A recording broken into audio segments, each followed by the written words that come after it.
మనుష్యులు కదండి. సమస్యలు పరమేశ్వరుడు సృష్టించలేదు.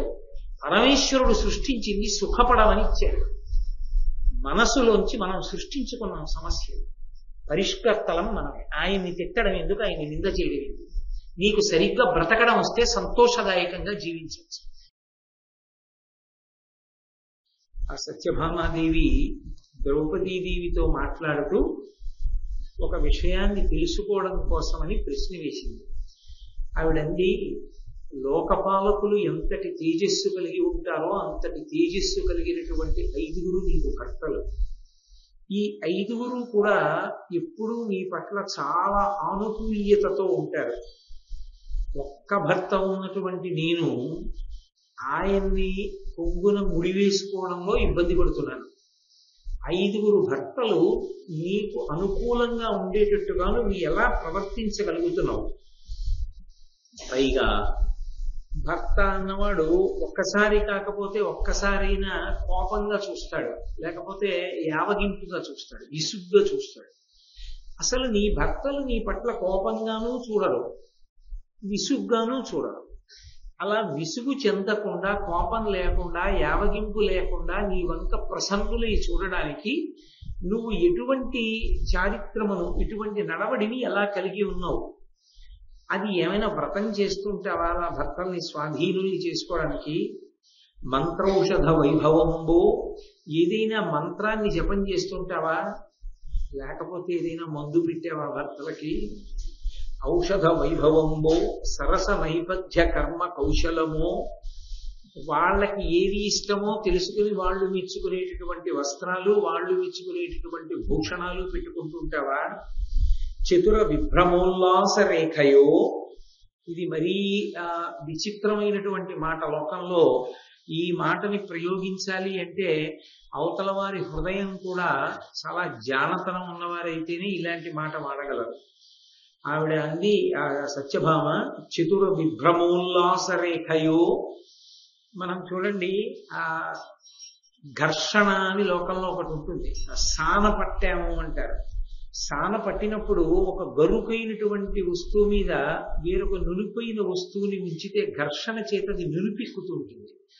అలా నీ దగ్గర ఉన్నటువంటి అద్భుతమైనటువంటి తెలివి చేత, నీ దగ్గర ఉన్నటువంటి అద్భుతమైన బుద్ధిబలం చేత వాళ్ళని ఎప్పుడు ఏ సందర్భంలో ఎలా మాట్లాడితే నీకు వశవర్తులై ఉంటారో అటువంటి మాటలే మాట్లాడుతుంటావా? ఒకవేళ నువ్వు ఏది మాట్లాడుతున్నా భర్త నాకు వశుడై ఉండాలి, నా వశం తప్పకూడదన్నది దృష్టిలో పెట్టుకుని ఇప్పుడు మాట్లాడుతుంటావా? కాబట్టి విభ్రమోల్లాస రేఖయో వెలది, నీ విశేష సౌభాగ్య హేతువు శివము నాకు. ఇంత విశేషమైన సౌభాగ్యం, భర్తలు 5గురు కూడా నిన్ను అలా అనువర్తించడం, ఎప్పుడూ నీ పట్ల విసుక్కోకపోవడానికి కారణం ఏమిటో నాకు చెప్పవలసింది అని అడిగింది. ఇందులో ఈ ప్రశ్న వేసేటప్పుడు పూర్తి నిజాయితీ లేదు ఆ ప్రశ్నలో. 5గురు భర్తలు నీకు చాలా అనుకూలంగా ఉన్నారు అంటే నీ పాతివ్రత్యమో, నీ ధార్మికమైన నడవడియో అన్న మాటలు ఆవిడ వాడలేదు. ఆమె 5గురిని వశం చేసుకోవడానికి నిషిద్ధమైనటువంటి ప్రక్రియలేవో వాడుతూ ఉంటుంది అన్నది సత్యభామాదేవికి ద్రౌపదీదేవి మీద ఉన్నటువంటి అభిప్రాయం. అందులో సందేహం ఏం లేదు. అది ఖచ్చితంగా ఒక మహాపతివ్రత అయినటువంటి ద్రౌపదీదేవిని చిన్నబుచ్చి మాట్లాడటమే, ఒక తక్కువ స్థాయి చేసి మాట్లాడింది. నువ్వు ఏం చేసి భర్తల్ని వశం చేసుకుంటావో నాకు చెప్పు అంటే, అక్కడతో ఊరుకోకుండా, ఏనును నీ వలన నిజముగా ఇది ఎంతయును తిరిగి కమలదలాక్షుంబుని వశగతుని చేసి అనూన స్నేహానుభోగ యుక్తి దళిర్తున్. ఇవన్నీ ఎందుకు అడుగుతున్నానంటే, నీ వలన ఇందులో ఉండేటటువంటి కిటుకులు నేర్చుకుని కృష్ణ భగవానుణ్ణి నాకే వశవర్తుడయ్యేటట్టుగా చేసుకుని ఆయనతోడి సౌభాగ్యాన్ని, భోగాల్ని నేనొక్కదాన్ని అనుభవించాలనుకుంటున్నాను. ఇది ఇంకో తప్పు. ఎందుకని అంటే, ఒకటి, ద్రౌపదీదేవిని ఆ ప్రశ్న వెయ్యడమే దోషం. నువ్వు ఎలా భర్తల్ని అంత అనుకూలంగా ప్రవర్తించగలుగుతున్నావు, వారి హృదయంలో స్థానాన్ని ఎలా పొందగలిగావు అని అడగడంలో దోషం లేదు. కానీ ఆమె వేసిన ప్రశ్నలో ద్రౌపదీదేవి పట్ల ఒక న్యూనతాభావం కనపడుతోంది. అది ఒకటో తప్పైతే ఆమె దగ్గర ఏదో ఉండకూడనటువంటి సిద్ధులు ఉన్నాయని, ఉండకూడని ప్రయోగాలు ఉన్నాయని, అదేదో తెలుసుకుంటే కృష్ణ భగవానుడి పట్ల తాను కూడా అలా అన్వయం చేసి ఆయన్ని తనకి వశవర్తిని చేసుకోవచ్చని, కాబట్టి మిగిలినటువంటి సమతల ఇంటికి వెళ్లకుండా కృష్ణుణ్ణి చెయ్యవచ్చని ఆమెకి ఏదో మనసులో ఒక నిశ్చితాభిప్రాయం. అందుకని ఏకాంతంలో ద్రౌపదీదేవిని ఈ ప్రశ్న వేసింది. కాబట్టి నువ్వు నాకు చెప్పవలసింది, నేను కృష్ణుణ్ణి వశవర్తుణ్ణి చేసుకుంటాను. వెంటనే ద్రౌపదీదేవి జవాబు చెప్పేటప్పుడు ఆవిడ మానసిక స్థితిని చెప్పారు ఎర్రాప్రగడ. ఎందుచేత అంటే ఈ ప్రశ్న వేస్తే వెంటనే సాధుశీల మహాపతివ్రత అయిన స్త్రీ ఒక మాట అనొచ్చు, నోరు మొయ్యి పిచ్చి పిచ్చి మాటలు మాట్లాడకు అనొచ్చు. కానీ వచ్చినది కృష్ణ భగవానుని యొక్క భార్య. రెండు, ఎంత గొప్పవారైనా అటువంటి ప్రశ్న వేస్తే సహించాలనేం లేదు. కానీ అవతల వారు ఆ ప్రశ్న వేయడంలో అపరిపక్వత, ఓ పరిపక్వత లేనటువంటి స్థితిని పట్టుకుంది ద్రౌపదీదేవి. అదే ఆవిడ పరిణతి. ఈమెకి కనీసం పోని ఆ అడిగేదేదో చాకచక్యంగా అడగడం కూడా చేత కాలేదు. ముఖం మీదే కుండబద్దలు కొట్టినట్టు అడిగేసింది. ఎంత అమాయకురాలు! ఈమె కోరిక ఏమిటంటే కృష్ణుణ్ణి తనకి వశవర్తిని చేసుకోవాలి. నేనేదో అటువంటి ప్రయోగాలు చేస్తూ ఉంటాను, అందుకని నా దగ్గర తెలుసుకోవాలనుకుంటారు. ఈమె చాలా అమాయకురాలు, అలా మాట్లాడకూడదు. అసలు అటువంటి అభిప్రాయాలు మనసులో ఉండకూడదు ఏ భార్యకి కూడా. ఇది అసహ్యం వేయడానికి కారణం. ఇక జాలి వేయడానికి కారణం, ఈమె ఎందు పరిపక్వత లేదు. అసలు నన్ను అలా అడగడం మొదటి తప్పు అయితే, నేనేదో చెప్తే దాన్ని కృష్ణ భగవానుడి మీద ప్రయోగిద్దాం అనుకోవడం రెండో తప్పు. తన బేలతనాన్ని తాను బయట పెట్టుకుంది. కాబట్టి జాలి పడవలసిన విషయం కూడా ఉంది. అందుకని అది ద్రౌపదీదేవి యొక్క పరిపక్వత. ఈ పరిపక్వత ఆమె జవాబు చెప్పేటప్పుడు ప్రారంభంలో చెప్పినటువంటి మాటల వలన వ్యక్తం అవుతుంది. ఆవిడంది, అని అడిగిన మది నించుక గినుక ఒడమ అడచుకొనుచు కృష్ణ మృదుల హాసినియగుచు కృష్ణభామిని కనుగొని ఇట్లని నిర్వికారాకృతి. ఆమె ఏ విధమైనటువంటి వికారమును పొందలేదు. ఎందుచేత ఎప్పుడైనా మనసు గాయపడేటటువంటి మాట ఏదైనా వింటే వెంటనే ముందు లోపల దాచుకోలేకపోయినటువంటి భావం ముఖమునందు, ప్రత్యేకించి కళ్ళల్లో ప్రస్ఫుటమైపోతుంది. ఎందుచేత అంటే నవరసాలు చెప్పేది ఏవి అంటే కళ్ళు ఒక్కటే. మిగిలినటువంటి శరీరావయవములు ఏవి కూడా నవరసాలని చెప్పవు. అన్ని రసాలని చెప్పేవి కళ్ళు. ఎప్పుడైనా ఎవరైనా మాట్లాడేటప్పుడు కళ్ళలోకి చూసి మాట్లాడతారు. కళ్ళలోకి చూసి మాట్లాడినప్పుడు జవాబు చెప్పవలసినటువంటి వాళ్ళ మనసు ఏ పాటి అయినా తత్తరపడితే వాళ్ళ యొక్క భావన కళ్ళల్లో కనపడుతుంది. నిజంగా ద్రౌపదీదేవి కోపగించినదైతే ఆ కోపం ఆవిడ కళ్ళల్లో కనపడుతుంది. వెంటనే నిర్వికారంగా ఉంది. అంటే మనసులో ఏ విధమైన వికారము కలగలేదు. ఏ విధమైన వికారము కలగకపోవడానికి కారణం సత్యభామ అడిగినటువంటి ప్రశ్న పట్ల తాను ప్రసన్నురాలై కాదు, దాన్ని అభినందనగా స్వీకరించి కాదు. ఆమె దాన్ని అభినందనగా స్వీకరించలేదు.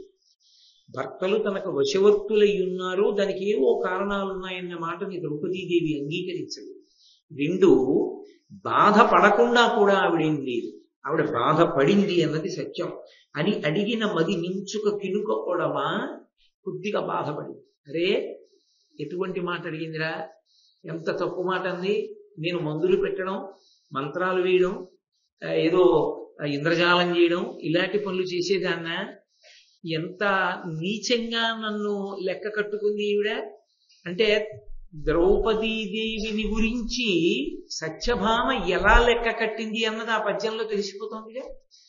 అలా లెక్క పెట్టినప్పుడు అటువంటి దానను నేను కాననన్న ద్రౌపదీదేవి మనసులో బాధ పొందితే బాధ వికారముగా ముఖమునందు వ్యక్తమవుతుంది. కానీ బాధ పడినప్పటికీ ఆ వికారము ఆమె ముఖమునందు కనపడదు. అంటే వికారమును ఏది తొక్కి ఉండాలి? ఆమె అమాయకత్వాన్ని, ఆమె యొక్క అపరిపక్వతని పసిగట్టింది. ఈమెకి పరిపక్వత లేదు. ఈమె భార్య స్థానంలోకి వెళ్ళింది కానీ ఒక భార్యకి ఉండవలసినటువంటి పరిణతిని పొందలేదు. ఇది సత్యభామకే కాదు, చాలా మందికి ఉంటుంది లోకంలో. భర్త అవడం గొప్ప కాదు, భర్తగా ఉండడానికి కావలసినటువంటి పరిణతి కలిగి ఉండడం గొప్ప. భార్య కావడం గొప్ప కాదు, భార్యాస్థానమునందు కూర్చోడానికి కావలసిన పరిణతిని పొంది ఉండడం గొప్ప. ఆ పరిణతి లేకపోతే చాలా ఇబ్బందులు ఉంటాయి. ఆ పరిణతి ఆమెకి లేదు. చాలా కాలంగా కృష్ణ భగవానుడితో ఆమె కలిసి దాంపత్య జీవనం చేస్తున్నప్పటికీ ఆమెకి ఆయన ఇంకా తనకేదో వశవర్తి కాలేదని, తన అదుపులో లేడని, పూర్తిగా తన అదుపులోనే ఉండాలని, అలా ఎవరైనా ఒక భర్తని తనకి అనుకూలంగా ఉండేటట్టుగా ప్రవర్తిస్తే అది ఏ మంత్రమో మందో పెడితే తప్ప అలా పురుషులు వశం కారని ఆ సత్యభామ యొక్క మనసులో ఏదో ఒక అభిప్రాయం నిశ్చితంగా ఉంది. అంటే అసలు ఇప్పుడు ఆవిడ మీద కోపగించి ప్రయోజనం లేదు, ఆమె దోషాన్ని దిద్దవలసిన అవసరం. అసలు ఒక భార్య ఎలా ఉండాలో ఆవిడికి సరిగ్గా తెలియలేదన్నమాట. ఇప్పుడు భార్య ఎలా ఉండాలో తెలియలేదు కాబట్టి తెలియచెప్పవలసినటువంటి అవసరం కొంత ఉంది. మీరు కొంచెం జాగ్రత్తగా పరిశీలిస్తే ఈ పరిణతి యందు ఉండేటటువంటి దోషం ఖచ్చితంగా కనపడుతుంది. రుక్మిణీదేవికి ఉన్నటువంటి పరిణతి సత్యభామాదేవి యందు ఉండదు. ఆ ఉండకపోయినటువంటి కారణం చేత రుక్మిణి ఒక భార్యగా ఎలా ప్రవర్తిస్తుందో అలా సత్యభామ ప్రవర్తించలేదు. దీన్ని ఖచ్చితంగా లెక్క కట్టింది ద్రౌపదీదేవి. కాబట్టి ఈవిడికి నేను జవాబు చెప్పి ఈవిడ మనసు మార్చవలసినటువంటి అవసరం ఉంది. ఒక యోగ్యమైన భార్యగా నేను తయారు చేయాలి. కాబట్టి కోపగించి ప్రయోజనం ఏముంటుంది, మరింత మొరట తీరుతుంది. ఆ రహస్యం చెప్పడానికి ఇష్టపడలేదనుకుంటుంది. ఇది ఇంకొకలా కృష్ణుడితో చెప్పినా చెప్పచ్చు కూడా. కాబట్టి నేను నా వికారాన్ని అణుచుకోవలసిన అవసరం. రెండు, ఆమె గౌరవం కృష్ణుడిది. కృష్ణుడంటే ఎనలేని భక్తి, ఎనలేని గౌరవం ద్రౌపదీదేవికి. విశేషించి అన్నగారి వరస అయితే సత్యభామ వదిలేయారు, ద్రౌపదీదేవి ఆడపడచ్చు. లోకంలో మర్యాద ఒకటి ఉంటుంది. వదినకి పరిణతి లేదనుకోండి, ఆడపడుచు బయట పెట్టకూడదు, దాన్ని వీధిలో పెట్టకూడదు. వదినకి తగినంత పరిణతి లేదు అని తెలుసుకుంటే ఆడపడుచు చాలా గుంభనంగా అన్నగారికి తగిన భార్యని తయారయ్యేటట్టుగా మాట్లాడగలగాలి. అది అక్కడ ఉండేటటువంటి పరిపక్వత, పరిణతి. అంతేగాని మా వదినకి అది తెలియదండి, మా వదినకి ఇది తెలియదండి, మా వదిన ఇలా మాట్లాడిందని మాట్లాడితే ఇప్పుడు ఆడపడుచుకి అన్నగారి మీద ప్రేమలో దోషం వస్తుంది. అన్న ప్రేమని కదా కోరుకుంటుంది చెల్లి. తోడబుట్టినది అంటే ఎప్పుడూ తోడబుట్టినటువంటి వాడి యొక్క జీవితంలో సుఖాన్ని కోరుకుంటుంది. మా అన్నయ్య సంతోషంగా ఉండాలి, మా అన్నయ్య సుఖంగా ఉండాలని కోరుకుంటుంది. మా అన్నయ్య సంతోషం, మా అన్నయ్య సుఖం దేని మీద ఆధారపడి ఉంటుంది? మా వదిన యొక్క పరిణతి మీద ఆధారపడి ఉంటుంది. మా వదిన ఎంత బాగా ఆయన్ని అనువర్తిస్తుందో అంతగా ఆయన సుఖపడతాడు మా అన్నగారు.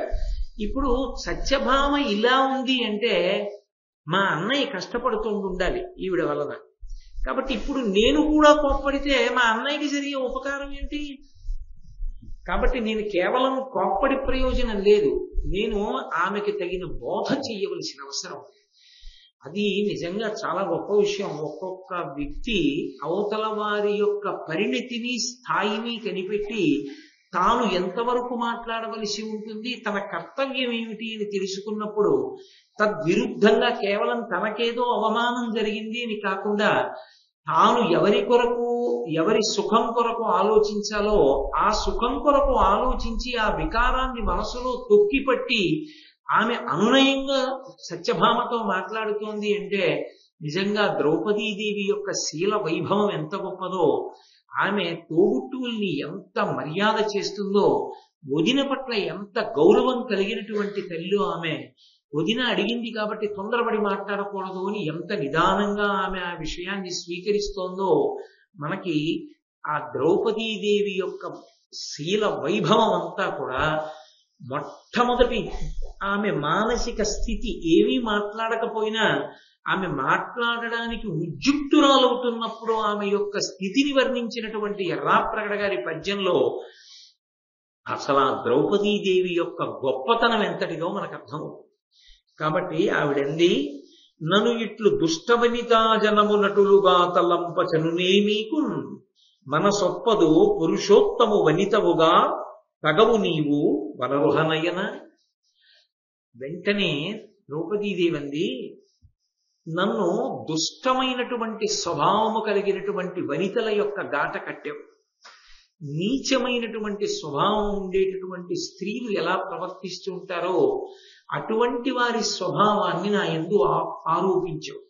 ఆరోపించి మాట్లాడావు. ఇది తగదు, అలా మాట్లాడకూడదు. నేనటువంటి నీచమైన స్వభావం ఉన్నదానను కాను. వనితవుగా తగవు నీవు వనరుహనయన. ఎవరికి? పురుషోత్తము వనితవుగా. పురుషోత్తముడు మా అన్నయ్య కృష్ణ భగవానుడు. ఆయన చాలా విశాల హృదయుడు, పరిపూర్ణమైనటువంటి వ్యక్తిత్వం ఉన్నవాడు. అటువంటి వాడి కీర్తిని నిలబెట్టవలసిన అవసరం భార్యగా నీకు ఉంటుంది. నువ్వు వేసిన ప్రశ్న బట్టి నాకు ఒకటి అర్థమవుతోంది. అసలు మా అన్నయ్యకి భార్యగా నువ్వు తగినదావు కావు. అది ఆ సత్యభామయ ఆ ద్రౌపదీదేవి యొక్క లెక్క అంటే అలా ఒక్క మాటతో ఎక్కడికొచ్చి నిలబడాలో అక్కడ నిలబడాలి. ఇప్పుడు సత్యభామ అతిశయానికి పోవడానికి మాట్లాడుతున్నది రుక్మిణీదేవితో కాదు, ఎవరితో మాట్లాడుతోందో ఎలా మాట్లాడాలో తెలుసుకుని మాట్లాడాలి. ఇప్పుడు అసలు నువ్వు మా అన్నయ్యకి తగిన ఇల్లాలివే కాదు. నీకు అసలు ఎవరితో ఎలా మాట్లాడాలో తెలియదు. నా యందు చాలా నీచమైన స్వభావాన్ని ఆరోపించావు. అలా ప్రవర్తించకూడదు. అంటే అసలు నీకు ముందు అవతల వాళ్ళని ప్రశ్న వెయ్యడమే చేతనం. కాబట్టి నువ్వు జాగ్రత్తగా వినవలసి.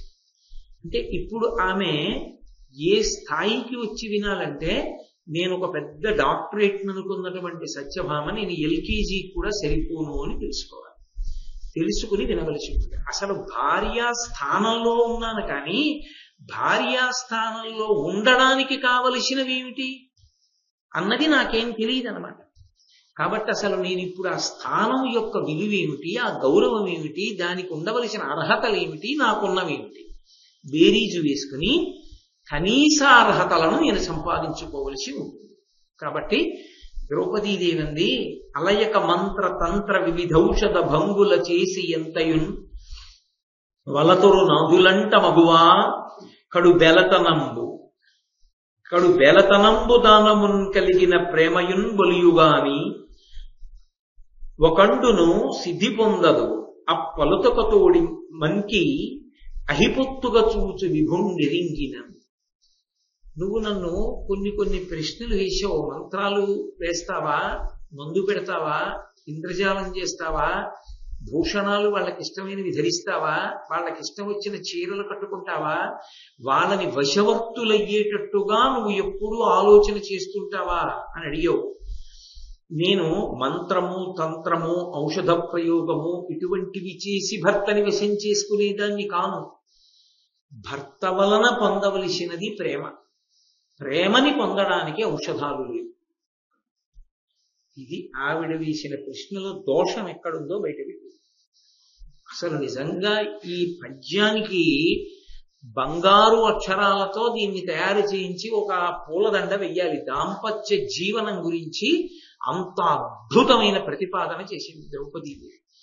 దాంపత్యం అనగా ప్రేమ.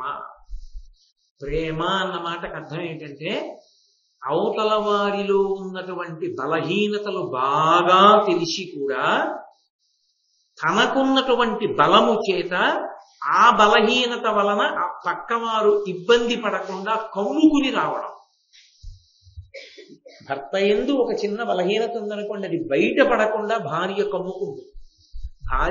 భార్య యందు ఒక చిన్న బలహీనత ఉందనుకోండి, బయట పడకుండా భర్త కాసుకుంటాడు. అలా చూసుకునేటటువంటి వాళ్ళై ఉండడానికి కారణం ప్రేమ కలిగి ఉండడం. ప్రేమ యందు ప్రతిఫలాపేక్ష ఉండదు. అటువంటి ప్రేమ దంపతుల మధ్య ఉండాలి. ఈ ప్రేమ వలన ఏమొస్తుంది అంటే త్యాగభావన ఉద్భవిస్తుంది.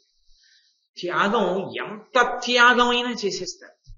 ఎంత త్యాగం వరకు వెళ్ళిపోతారంటే, తనకి ఇష్టమైన ఏదైనా సరే కనీసం నోరు విప్పి అడగడం కూడా ఉండదు. ఎందుకుండదు అంటే, భర్త యొక్క శక్తి సామర్థ్యములను దృష్టిలో పెట్టుకుని అడగరు. 2, ఆయన ఏదైనా కష్టంలో ఉంటే తాను మాట్లాడిన మాట వల్ల ఆయన కష్టం వలన పొందిన బాధకి ఇంకా ఎక్కువ బాధ కలుస్తుంది అనుకుంటే అసలు ఆ మాట కూడా అడగదు. నిశ్శబ్దంగా అలా ఉండిపోతుంది అంతే. అది ప్రేమ చేత మాత్రమే సంభవం అవుతుంది తప్ప ప్రేమ లేకుండా అసలు దాంపత్యం అనేటటువంటి దానికి అర్థమే లేదు. ప్రేమ అన్న మాటకు అర్థం ఏంటంటే ఎప్పుడూ అవతల వారి యొక్క సంతోషాన్ని కోరుకోవడం. అవతల వారి సంతోషాన్ని కోరుకోవడానికి, అవతల వారు నా మాట వినేటట్టుగా ఉండాలనుకోవడానికి ఎంత తేడా ఉంటుంది.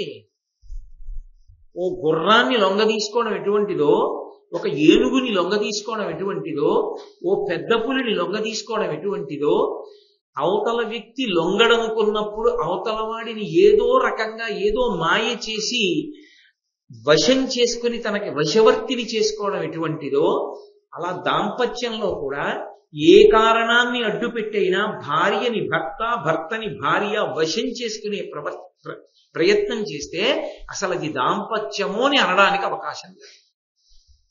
దాంపత్యమునందు ప్రేమ ఒక్కటే అవసరం, కేవలము ప్రేమ. ఎందుచేత ప్రేమ అవసరం అవుతుంది దాన్ని ద్రౌపదీదేవి ఎదర వివరణ చేస్తుంది. ఎందుకు అవసరం అవుతుందో చెప్తుంది. కాబట్టి అసలు ప్రేమ కలగాలి అంటే యువతల వాళ్ళు ప్రేమగా ప్రవర్తించడం ప్రారంభం కావాలి.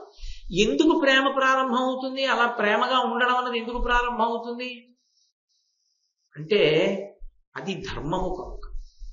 మీరు నా జవాబుని జాగ్రత్తగా పట్టుకున్నారో లేదో.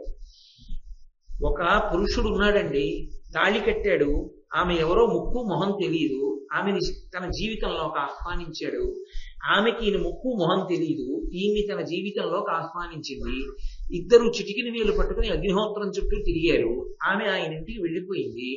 ఆయన ఎవరో ఆమెకేం తెలియదు, ఆ ఏమి ముక్కు మొహం తెలియదు. ఆవిడ తెలియని వాడి ఇంటికి వెళ్ళిపోయి ఆయనకి ఇష్టమైనవి వండి పెట్టడానికి ప్రయత్నిస్తోంది. ఆయనతో కలిసి పాన్పునందు నిద్రపోతోంది. ఆయన యొక్క ఇష్టాయిష్టాలు తెలుసుకునే ప్రయత్నం చేస్తోంది. ఎందుకు అసలు అలా ప్రేమగా ఉండాలి? ఏమీ తెలియని వాడితో ప్రేమగా ఎలా ఉంటారు లోకంలో? ఈ సభలో ఎవరో నాకు ముక్కు మొహం తెలియని వాళ్ళని తీసుకొచ్చి మీరు ఈయన్ని ప్రేమించండి అన్నారు అనుకోండి, అసలు అది సంభవమా? అసలు అది సాధ్యం అవుతుందా? ప్రేమించడం అనేటటువంటి మాట స్వచ్ఛందం. ప్రేమ అన్న మాటని జాగ్రత్తగా అర్థం చేసుకోవాలి. అందులో ప్రతిఫలాపేక్ష ఉండదు. ఈయన నాకు దక్కాలని కానీ లేకపోతే ఈయన నుండి నేను ఏదో పొందాలని కానీ అలా ఏం ఉండదు. అది మహోత్కృష్టమైన భావన అయినప్పుడు అది స్వచ్ఛందముగా వ్యక్తమవుతుందంటే బలవంతంగా తీసుకునేది కాదు. అది గౌరవము, ప్రేమ ఇవన్నీ కూడా స్వచ్ఛందంగా ప్రవహిస్తాయి. మీరు కావాలి అంటే ఇచ్చేవి కావు, మీరు వద్దు అంటే ఆగేవి కావు. నేను ఇలా వస్తుంటే మీరు లేచి నించుంటారు. నేను ఎప్పుడు చెప్పలేదు మీకు లేచి నించోమని. మీరు నా మీద గౌరవం ఉంది కాబట్టి లేచి నించుంటారు. నేను అలా వెడుతుంటే కొంతమంది నమస్కారం పెడతారు. వాళ్ళకి ఏదో నా మీద గౌరవం ఉంది కాబట్టి నమస్కారం చేస్తారు. వాళ్ళు ఎవరో ఎందుకు నమస్కారం చేస్తున్నారో కూడా నాకు తెలియదు. ఎవరు నాకు అసలు తెలియని వాళ్ళు నమస్కారం చేస్తారు. నేను ఒక ప్రతి నమస్కారం చేసి విడిచిపెట్టేస్తాను. వారికి నా మీద గౌరవం ఉందన్నమాట. నేను బలవంతంగా నమస్కారం చేయమని ఎలా కోరుకుంటాను? నా మీద గౌరవం ఉంటే కదా నమస్కారం. గౌరవం అన్నది ఎప్పుడు ఏర్పడుతుంది? నా గురించి తెలిసి ఆయన గౌరవించదగిన గుణములున్నవాడు అని మీకు అభిప్రాయం ఏర్పడితే నమస్కారం చేస్తారు. అది స్వచ్ఛందంగా రావాలి. నేను బలవంతంగా మీరు నమస్కారం చెయ్యవలసిందే అన్నారు అనుకోండి, నేను చెయ్యను అని అవతలవాడు అనడానికి హక్కు ఉంటుందా ఉండదా? ఉంటుంది. అయినప్పుడు దాంపత్యంలో కూడా ఇలా తాళి కట్టగానే ఎలా యువతల వారు అవతల వారు యువతల వారిని ప్రేమించడానికి కారణం ఉంటుంది? ధర్మము కనుక. అది సనాతన ధర్మంలో దేనికైనా జవాబు ఎక్కడుంటుందంటే ధర్మమునంది. అది ప్రధాన ధర్మము. ఆశ్రమము మారేవు నువ్వు. బ్రహ్మచర్యము నుండి గృహస్థాశ్రమంలోకి వెళ్ళావు. వెళ్ళినప్పుడు ఇప్పుడు నీ పుణ్యాలకన్నిటికీ ఆయన ఆధారం, నీ పుణ్యాలకన్నిటికీ ఆమె ఆధారం. నేను జీవితంలో తరించడానికి నా పత్నియే ఆధారం. ఇప్పుడు నేను ఇక్కడికి వచ్చి ఉపన్యాసం చెప్తున్నానంటే ఇంటి పట్టున తనుండి ఒక ప్రధాన కర్తవ్యాన్ని తను నిర్వర్తిస్తోంది. తను ఒక ప్రధానమైన కర్తవ్యాన్ని చూస్తోంది కాబట్టి నేను ఇక్కడికి వచ్చి చెప్పగలుగుతున్నాను. అలాగే నన్ను కట్టుకుంది కాబట్టి నేను పూజ చేస్తే అందులో సగభాగం తనకి పెడుతోంది. ధర్మమునందు ఉద్ధరణ ఉంది. నాకు పలహారం చేసి పెట్టడంలో పరమేశ్వరుడికి బాలభోగం ఉంది. నాకు భోజనం పెట్టడంలో తనకి మహానైవేద్యం పెట్టిన ఫలితం ఉంది. నేను చేసిన పూజలో సగభాగం తనకుంది. తాళి కట్టగానే మా ఇద్దరి మధ్య గృహస్థాశ్రమ ధర్మం ఉన్నది. ఆ ధర్మము నిర్వహింపబడాలి అంటే ప్రేమ చేతనే సాధ్యము. ఇంత గొప్ప త్యాగం కంటికి కనపడనటువంటి ఉద్ధరణ జరిగిపోతోంది జీవులకు. ఈ జీవోద్ధరణ జరగడానికి కారణం ఇద్దరం కలిసి ఉండడం. కాబట్టి ఆమె దోషములు ఏమున్నా నేను మన్నించడం అలవాటు చేసుకోవాలి. అది ప్రయత్నపూర్వకంగా కాదు, ప్రేమ చేత కప్పబడాలి. పిచ్చిది పాపం దానికి తెలియదు, అమాయకురాలంటే అని నేను క్షమించగలగాలి. ఆయన అంతే పాపం, ఆయనకి అదొక్కటి బలహీనత అని ఆమె తను నన్ను కమ్ముకు రావాలి. అది ప్రేమ చేత సంభవం.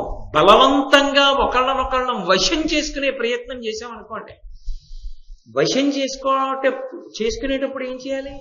అవతల వారి బలహీనత కనిపెట్టి దాన్ని సొమ్ము చేసుకోవాలి. అప్పుడు అది దాంపత్యం అవుతుందా? అసలు నీకేమైనా అసలు ఆ దాంపత్యం గురించి అవగాహన ఉందా? నువ్వు మా అన్నయ్య పక్కన ఎలా నించున్నావు? పూర్ణ పురుషుడైన మహానుభావుడు, ఆయనకి తెలియని ధర్మం లేదు. ఆయన పక్కన ఇల్లాలివా? ఇదా ప్రశ్న. అసలు దాంపత్యం అంటే అర్థమైందా సత్యభామ? ఎంత గంభీరమైన ప్రశ్న వేసిందో చూడండి. అందుకు నేనన్నది, ద్రౌపదీదేవి మాట్లాడిన మాటలు గృహస్థాశ్రమంలోకి ప్రవేశించేటటువంటి ప్రతి వారికి కూడా అవసరమే. అంత గొప్పగా మాట్లాడగలిగినటువంటి సాధ్వీమణులు వాంగ్మయంలో మెరుపులు. మహాభారతంలో ద్రౌపదీదేవి మాట్లాడుతుంది, శ్రీరామాయణంలో అనసూయమ్మ సీతమ్మ మాట్లాడతారు, వాళ్ళు మాట్లాడగలరు. కాబట్టి ఆ తల్లి అంది, అలా సాధ్యమా? లోకంలో ప్రేమని బలవంతంగా వశం చేసుకుని పొందడం ఎవరికైనా సాధ్యం అవుతుందా? ఓ పిచ్చి సత్యభామ, నువ్వు అనుకుంటున్నావు, కానీ ఆ ఆలోచన భార్యకి రాగానే భర్త దూరం అయిపోతాడు. ఎందుకు దూరం అయిపోతాడో తెలుసా? ఆ పొలతొకతోడి మంకి అహిపొత్తుగా చూచు విభుం నిరింగినన్. భర్తకి తెలిస్తే ఆమె ఎటువంటిదని పావుతోడి పొత్తు అనుకుంటాడు. పావుతో స్నేహం చేశాడు, దానికి కావలసిన పాలు పడుతుంటాడు. ఎన్ని చేసినా పాముతో స్నేహం చేశాను కదా, నేను ఎంతో స్నేహంగా ఉంటున్నాను కదా అనుకుంటే పాము ఏం చేస్తుంటుంది? అదును కోసం చూస్తుంటుంది. అదును దొరికిందనుకోండి కాటేసేస్తుంది. భార్య తనని లొంగ తీసుకోవాలని ప్రయత్నించేస్తోంది అని భర్తకి తెలిసిపోయింది అనుకోండి, ఈమెకి ప్రేమ కాదు ఉన్నది, ఈమె నన్ను వశవర్తుణ్ణి చేసుకోవాలనుకుంటోంది అని తెలిసిన నాడు అతను దూరంగా జరుగుతాడు. అతను దూరంగా జరిగితే అది భయంకరమైనటువంటి స్థితిలోకి వెళ్ళిపోతుంది ఆ దాంపత్యం. కాబట్టి అసలు ఎందుకు గృహస్థాశ్రమంలోకి వెళ్ళామో అది సర్వనాశనం అవ్వడానికి ఉపయుక్తమైన ప్రతిపాదనలు నన్ను అడిగావు. పైగా నీ దగ్గర ఉన్నాయా అలాంటి యుక్తులని? నన్ను అటువంటి నీచకాంతగా మాట్లాడావు. కాబట్టి సత్యభామ, అసలు దాంపత్యం అది కానీ కాదు. దాంపత్యమునందు అలా ఒకళ్ళనొకళ్ళు వశం చేసుకోవడం అనేటటువంటి అవసరం రావలసినటువంటి స్థితి ఉండనే ఉండదు. కాబట్టి పతులాత్మ నుండొక్క పడతొలం కలిసిన నలుగా ఎయ్యడలా అహంకరింప మదము ప్రమాదంబుమాని వారికి చిత్తమేక ముఖంబున నెల్ల ప్రొద్దు భక్తి చేయుడు చూపు పలుకను కోర్కెయు చెయ్యులు వింతగా చెయ్యనిపుడు అమర గంధర్వ యక్షాదులందైనను పురుషునంజుని తృణంబుగ తలంతు స్నాన భోజన శయనాది సంప్రయోగ మధ్య పతులకు మున్నెందు నాచరింప పతులు వచ్చిన ఆసన పాద్య విధులు భక్తితోనేన కావింతు పలుపవరులా. ఆవిడ ద్రౌపదీదేవి ప్రేమ అన్న మాటకి అర్థం ఏమిటో, ఒక భార్య భర్తతో ఎలా ప్రవర్తించవలసి ఉంటుందో చెప్తోంది. పతులాత్మ ఒండొక్క పతులను కలిసిన అలుగా. నా భర్తలు వేరొక కాంతని కోరుకుని ఆ కాంతతో క్రీడిస్తే నేను మనసులో అలుక పెట్టుకోను. ఇది కొంచెం వినడానికి చాలా ఇబ్బెట్టుగా ఉంటుంది, కానీ నేను ఇక్కడ మీతో ఒక విషయాన్ని మనవి చేయవలసి ఉంటుంది. ఇది లోకంలో అందరికీ అన్వయమయ్యేటటువంటి ధర్మం కాదు. దీన్ని అందరూ స్వీకరించాలి అని నేను ప్రతిపాదన చెయ్యను. ఎందుకంటే క్షత్రియుల యందు దక్షిణ నాయకత్వము అని ఒక మాట ఉంటుంది. ఆ దక్షిణ నాయకత్వం ఉన్నటువంటి కుటుంబాల యందు మాత్రమే ఈ ఆచారం ఉంటుంది. దక్షిణ నాయకత్వం అన్న మాటకు అర్థం ఏంటంటే ఒకరికన్నా ఎక్కువ మంది భార్యలను స్వీకరించేటటువంటి క్షత్రియ కుటుంబాలు ఉంటాయి వంశంలో పరంపరాగతంగా. అది పూర్వం రాచరికం చేసినటువంటి రాజులకు ఉండేది అలవాటు. మళ్ళీ అటువంటి కుటుంబాల్లో పుట్టినప్పటికీ నేను ఏకపత్ని వ్రతుడిగా ఉంటానని ప్రతిజ్ఞ చేసి బ్రతికిన వాళ్ళు ఉన్నారు. ఇక్ష్వాకు వంశంలో చాలా మంది దక్షిణ నాయకత్వం, ఒకరికన్నా ఎక్కువ మంది భార్యలు ఉన్నారు. దశరథ మహారాజు గారికి 365 మంది భార్యలు. రామచంద్రమూర్తిని ఎంతో మంది వలచి వచ్చారు. పుంసామోహన రూపాయ పుణ్యశ్లోకాయ మంగళం. ఆయన ఎంతగాడంటే ఆయన్ని పురుషులు మోహించారు. అయినా ఆయన ఏకపత్ని వ్రతుడు. నేను ఒక్క పత్నికే కట్టుబడతానని చెప్పాడు. అలా కట్టుబడ్డాడు జీవితాంతం. అది ఇప్పుడు ఉన్న ఆచారం కాదు, అది ఒకప్పటి ఆచారం. కాబట్టి అప్పుడు ద్రౌపదీదేవికి అది ధర్మమైంది. ఆమె దక్షిణ నాయకత్వం ఉన్నటువంటి పతులు ఆమె పతులు. అందుకే ధర్మరాజు గారికి వేరు భార్యలు ఉన్నారు, భీమసేనుడికి ఉన్నారు, హిడింబ ఉంది కదా ఘటోత్కచుడు పుట్టల, అర్జునుడికి సుభద్ర ఉంది అభిమన్యుడు పుట్టల, నకుల సహదేవులకి వేరు భార్యలు ఉన్నారు. కానీ ధర్మపత్ని మాత్రం ద్రౌపదీదేవి. కాబట్టి దక్షిణ నాయకత్వం ఉన్నటువంటి క్షత్రియ కుటుంబానికి మెట్టిన దానము కనుక, అది వాళ్ళకి అధికారముగా వచ్చినది కనుక వాళ్ళు ఇతర కాంతలతో కలిసినా నా మనసు ఎందు కుందనం, వాళ్ళు ధర్మం తప్పలేదు. ఇది ఇప్పుడు ఈ ధర్మం లోకంలో అన్వయంలో లేదు అని చెప్పవలసి ఉంటుంది. కాబట్టి ఇది అందరికీ అన్వయం అయ్యేది కాదు. ఇలా ఉండమని ఏ భార్యని ఏ భర్త అడగడానికి అవకాశము లేదు. కాబట్టి పతులాత్మ నొండొక్క పతులం కలసిన అలుగా ఎయ్యడల అహంకరింప. ఏదైనా ఒక విషయాన్ని భర్తతో మాట్లాడేటప్పుడు భర్తని గురువుగా భావన చేస్తాను. ఎందుకంటే లోకంలో ఒక సంప్రదాయం ఉంది, యోమే భర్త సమే గురువు. భర్తని స్వీకరించడము అంటే గృహస్థాశ్రమ ప్రవేశం చేసినప్పుడు భర్త ఎవరు అంటే భర్త గురువు. భర్త ఉపదేశం తీసుకుంటే భార్యకి ఆయన చేసి ఇచ్చి, ఇంకా గురువు గారు ఉపదేశం చేయక్కర్లేదు. అసలు అది యథార్థంగా చెప్పాలి అంటే దంపతుల్లో ఎవరికైనా ఉపదేశం చేయవలసి వస్తే భార్యకి గురువు గారు ఉపదేశం చెయ్యక్కర్లేదు, భర్తకు ఒక్కడికే చేస్తారు. భర్తకి ఉపదేశం చేస్తే భర్త కొంతకాలం అనుష్ఠానం చేసి ఆ మంత్రాన్ని భార్యకి ఇవ్వాలి తప్ప భర్తకి భార్యకి కూడా గురువు గారు ఇవ్వకూడదు. ఎందుకు ఇవ్వకూడదంటే సహజ న్యాయం ఏమిటంటే భర్తయే గురువు.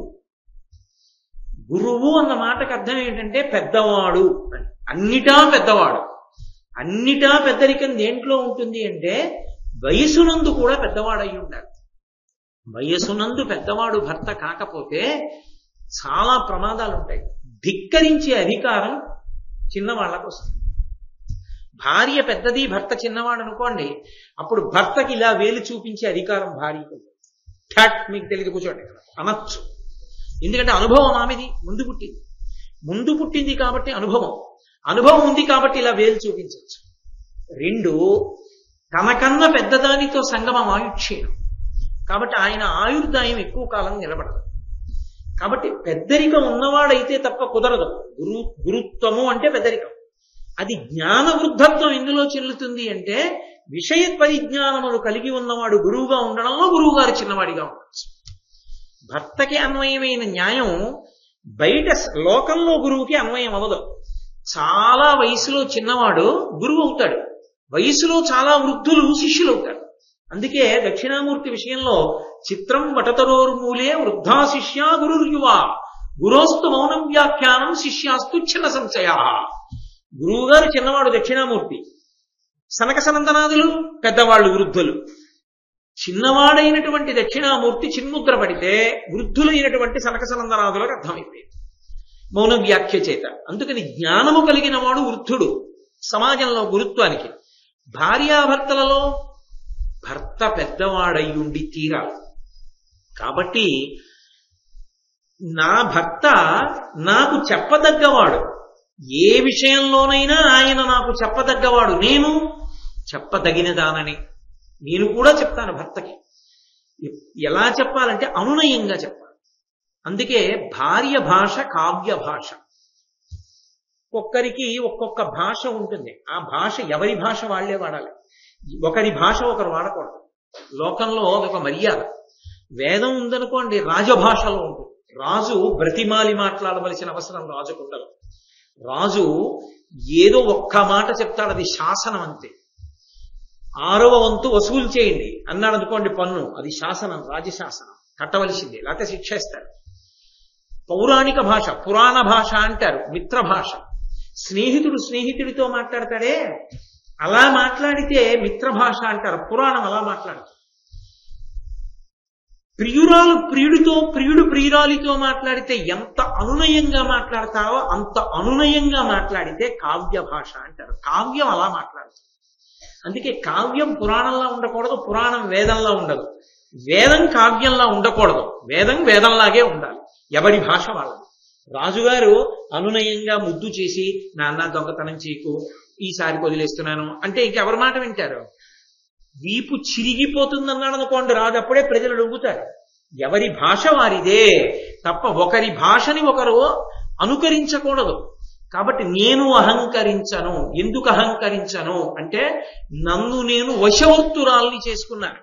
అందుకే ఆమె బహువచన ప్రయోగం చేస్తుంది. ఏమండి అని పిలుస్తుంది. ఆమె ఏమోయ్ నువ్వు అంటాడు. ఎందుచేత అంటే అలా పిలవడం ఈమెకి ఆయుర్దాయకారకం. ఈమె 10 కాలాలు బ్రతకాలని కోరుకుంటే నువ్వు అనాలి. అందుకే శిష్యుణ్ణి మీరు అనకూడదు. యథార్థానికి శిష్యుణ్ణి నువ్వనే పిలవాలి. గురువుగారు నువ్వని ఎందుకు పిలుస్తారంటే అది ఆయుర్దాయకారకం శిష్యుడికి. గురువుగారు గౌరవించారనుకోండి, ఏమండి మీరు అన్నారనుకోండి, అప్పుడు గురువుగారు గౌరవించవలసినంత అవసరం శిష్యుడికి ఎందుకు వస్తుంది? కొడుకు లాంటి వాడు నువ్వనే పిలవాలి. గురువుగారు ఏకవచన ప్రయోగం చేసి పిలవాలి. రే ఇలారా నువ్వో అనాలి. అలా అన్న కొద్దీ ఆయుర్దాయం, అలా అన్న కొద్దీ అదృష్టం, అది భాగ్య విశేషం గురువుగారు పిలిస్తే. కాబట్టి అలా గురువుగారు అన్నారు కదా అని శిష్యుడు అనకూడదు. శిష్యుడు గురువుగారు మీరనే అంటాడు. అది శిష్యుడికి ఉత్థానం. గురువుగారు నువ్వన్నా శిష్యుడికే ప్రయోజనం, శిష్యుడు గురువుగారిని మీరన్నా శిష్యుడికే ప్రయోజనం. అందుకే మాంగల్యం కట్టేటప్పుడే ఓ మాట అంటాడు, అది ప్రీతి అన్న మాటకు అర్థం. అది సనాతన ధర్మం యొక్క గొప్పతనం. మాంగల్యం తంతునానేన మమ జీవన హేతున కంటే బధ్నామి శుభగే త్వం జీవ శరదాంశతం. నువ్వు 100 ఏళ్లు బ్రతికుండంటే, నువ్వు 100 ఏళ్లు బ్రతికుండు అన్నప్పుడు చిన్నది ఆశీర్వచనం చేశాడు. పెద్దదైతే ఆ మాట ఎలా అంటాడు? ఎలా కుదురుతుంది? అందుకే సనాతన ధర్మంలో ఏదైనా పెట్టారు అంటే దాని వెనక ఒక అందం ఉంటుంది, దానికి ఒక సిద్ధాంతం ఉంటుంది. అంతేగాని ఏమీ లేకుండా ఏదో వాళ్ళు మాట చెప్పాలి కాబట్టి భార్య చిన్నదై ఉండాలి, భర్త పెద్దవాడై ఉండాలని చెప్పలేదు. వాళ్ళు చెప్పారంటే తరించాలి కాబట్టి చెప్పారు. ధర్మాన్ని దృష్టిలో పెట్టుకుని మాట్లాడారు. కాబట్టి నేను ఎందుకు అహంకరించను అంటే ఆయన నాకు ఉద్ధారకుడు కనుక. అది ప్రధాన ధర్మం. భర్తని నువ్వు అన్నారనుకోండి, పరమేశ్వరుణ్ణి నింద చేసిన పాపం పడిపోతుంది. ఇప్పుడు తను ఉద్ధరింపబడిందా, పాడైపోయిందా? ఆయనకి తెలియనిది నాకు తెలిసిన్నది ఉండొచ్చు, అనునయంగా చెప్తారు. మీరు అన్నారు మంచిదే, మీకు తెలియదని కాదు, మీకు తెలుసు. అయినా నేను కూడా ఒక్క మాట చెప్తాను వినండి. గతంలో ఇలా చేస్తే కొన్ని ఇబ్బందులు వచ్చాయి, అందుకని అలా చేయకుండా ఇలా చేస్తే ఎలా ఉంటుందంటారు ఒకసారి ఆలోచించండి. అంటే కరణేషు మంత్రి, ఒక్కొక్కసారి ఆమె ఆలోచన బాగుండొచ్చు. బాగుందో, మంచి మాట చెప్పావు, అలా చేద్దాం, ఆదరిస్తాడు భర్త. ఎందుకని? ఒక్కొక్కసారి శిష్యుడు చాలా గొప్ప మాట, తప్పకుండా అలా చేద్దాం అని గురువుగారు అనొచ్చు అప్పుడు ఓ కార్యాన్ని నిర్వహించేటప్పుడు. కాబట్టి అహంకారంతో మాట్లాడను. మా ఆయనకి ఏం తెలుసు అన్న భావనతో నేను ఎప్పుడు ఉండను. మా ఆయనకి ఏది తెలియదని ఉంటాను. అది ఆయనని గౌరవించడం కాదు, తనను ఉద్ధరించుకోవడం భార్య. చాలా మంది ఉద్దేశం ఏంటంటే ఏదో ఆడవాళ్ళని తొక్కేశారని. తొక్కేయలేదు, ఎత్తేశారు. వాళ్ళు బాగా పైకెక్కాలని, పరమేశ్వరుణ్ణి చేరాలని వ్యవస్థని బాగా కట్టుదిట్టం చేశారు. అంతేగాని ఎవరినో పాడు చేయడానికి వ్యాసుడు ఎందుకండి? పాడు చేయడానికి వ్యాసుడక్కర్లేదు, వీధిలో మైకులట్టుకు మాట్లాడేవాళ్ళు చాలు. వ్యాసుడు ఏదైనా మాట్లాడితే ఉద్ధరించడానికి మాట్లాడతాడు. అర్థం కాక పాడు చేసేవాళ్ళు మైకులు ఎట్టుకుని అక్కర్లేని ప్రసంగాలు చేస్తారు. కాబట్టి ఆయన మాట్లాడితే ధర్మమే మాట్లాడతాడు. కాబట్టి ఎయ్యడలను అహంకరింప మదము ప్రమాదంబు మాని, నేను పొరపాటున కూడా నా బుద్ధి వైక్లభ్యాన్ని పొంది ఆయన మనసు గాయపడేటట్టుగా నేను ప్రవర్తించాను. వారి చిత్తమేక ముఖంబుగా ఎల్లప్రొద్దు భక్తి చేయుదు. మనసులో ఎప్పుడు ఆయన గురించి స్మరణ చేసినా, పరమేశ్వరుడు గురించి స్మరించామనుకోండి, మహానుభావుడు ఆయన అనుగ్రహం అండి ఇలా ఉన్నాం అని ఎలా అంటామో, ఏమంటే కులాసాగా ఉన్నారా అన్నాం అనుకోండి, బాగున్నానండి మీ ఆశీర్వచనం పరమేశ్వరుడి కృప అంటూ ఉంటారు. చాలా గొప్ప మాటలు, చాలా అలవాటు చేసుకోవలసిన మాట. ఈ మాట బాగా అలవాటు ఉన్న వ్యక్తి ఎవరో తెలుసా? మీరు బాగున్నారా అని అడగగానే బాగున్నానండి మీ ఆశీర్వచనం స్వామి కృప అంటారు. ఎంతమంది అడగనివ్వండి ఇది ఈ 2 మాటలే అంటారు. ఈ 2 మాటలు అనడం అలవాటు పడిపోయిన వ్యక్తి తిరుమల తిరుపతి దేవస్థానం కార్యనిర్వహణాధికారి ఎల్వి సుబ్రహ్మణ్యం గారు. ఎవరు పలకరించనివ్వండి ఈ 2 మాటలు అంటారు. చాలా గొప్ప సంస్కారం, వాళ్ళ తండ్రి గారు తల్లి గారి నుంచి వచ్చింది అది. అది ఏం మామూలుగా వచ్చే మాట కాదు, అంత తేలిగ్గా రాదు.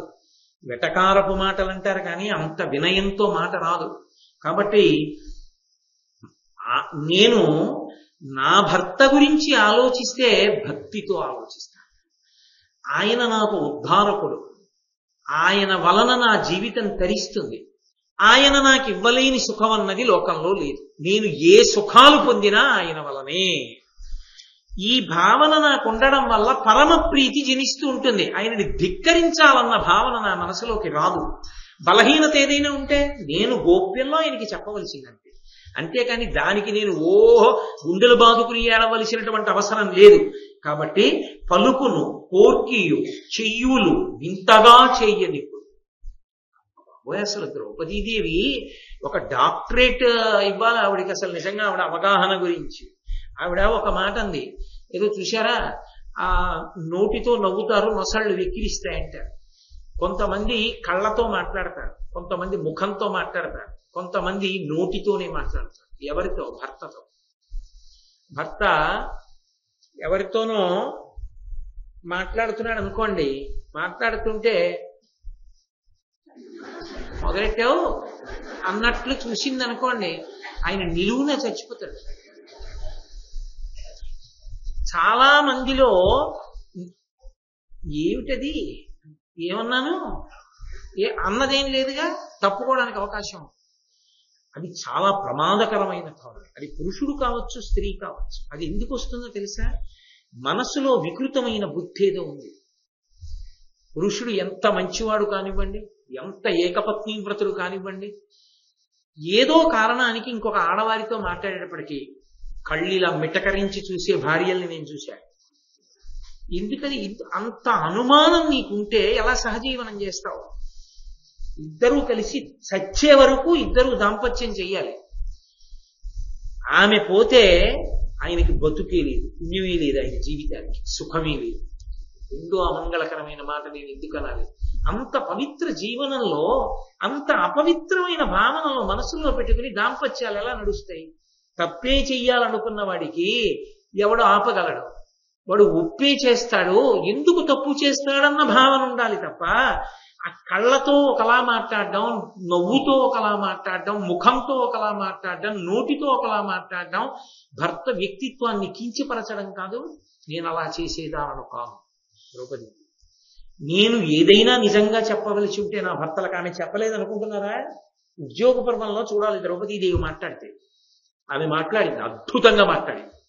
ఆమె అంతటి ధైర్యశాలి, మాట్లాడుతుంది. మాట్లాడినప్పుడు భర్తతోనే మాట్లాడుతుంది, మనసు విప్పి మాట్లాడుతుంది భర్తతో తప్ప భర్త దగ్గర మాట్లాడవలసినది మాట్లాడకుండా భర్త మీద ఏదో అభిప్రాయం పెట్టుకుని చిన్నబుచ్చి మాత్రం ప్రవర్తించాలి. ఇది నాకు తెలుసున్న విద్య. కాబట్టి నేను అలా ప్రవర్తించను. అమర గంధర్వ యక్షాదులందైనను పురుషునంజుని తృణంబుగతలంతు. వాళ్ళు దేవతలు కావచ్చు, గంధర్వులు కావచ్చు, యక్షులు కావచ్చు. ఎంత గొప్పవాడని ఎవరు చెప్తున్నా నా భర్త కన్నా గొప్పవాడు మాత్రం కాడని మనసులో తలపోస్తాను. అంటే నా భర్తృస్థానంలో ఆ 5గురే తప్ప 6వ వాడికి చోటు లేదు. యథార్థమునకు ఒక్క ఇంద్రుడే 5గా వచ్చాడు. కాబట్టి ఆయన కన్నా ఆ స్థానంలో ఇంకొకడు సరి అయిన వాడు కాడన్నదే నా జీవితాంత భావన తప్ప ఈయన కన్నా అన్న మాట నా జీవితంలో ఆ ఆలోచన రానే రాదు. నా భర్త కన్నా గొప్పవాడు ఈ స్థానంలో ఉండడు, ఆయన దొరకడం నా అదృష్టం, అదే భావనలో నేను ఉంటాను. కాబట్టి ఇవి ఒకెత్తైతే ఆమె చెప్పినటువంటి ఈ పద్యంలో ఇప్పుడు చెప్పబోతున్నటువంటి పాదాలు అసలు పరమాద్భుతమైనటువంటి విశేషాలు.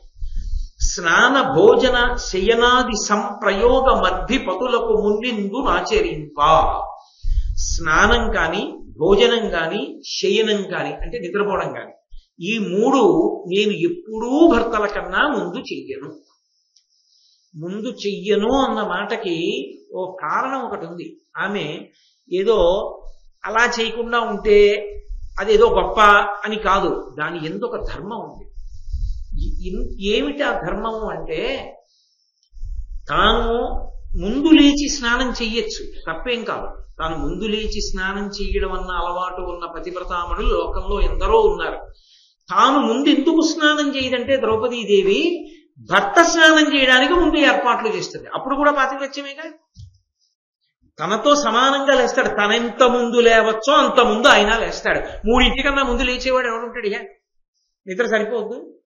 3:00 తను లేస్తే 3:00 ఆయన లేచిపోతాడు. అప్పుడు తను ముందు స్నానం చేసి రావాలి, మీరు కూర్చోండి అలా అందో. తను ముందు స్నానం చేయకుండా భర్త స్నానం చేస్తే ఇంకో 100 గాయత్రి చేసుకుంటాడు ప్రాతకాలంలో. అది ఆయనకి శ్రీరామ రక్ష. అందుకని ముందు స్నానానికి ఆయన వెళ్ళమంటుంది. అది ఆమె ధర్మం. అందుకని ముందు స్నానం చెయ్యను. 2, ముందు భోజనం నేను చెయ్యను. ఎందుకు భోజనం చేయను? ఏం చేస్తే ఆయన దెబ్బలాడతాడా? కాదు. పెద్దల యొక్క భోజన ఉచ్ఛిష్టం యువతల వారికి ఆయుర్దాయ కారకం. తండ్రి ఉచ్ఛిష్టము అంటే ఎంగిలి తినాలి అని కాదు దాని అర్థం. ఒక పాత్రలో పదార్థాన్ని తీసుకొచ్చి పెడితే దాన్ని పరమేశ్వరుడికి చూపించాం అనుకోండి, ఆయన చూపుతో తింటాడు. ఆయన చూపుతో కొద్దిగా తిన్నాడని గుర్తు. అప్పుడు మిగిలింది ఏమైంది?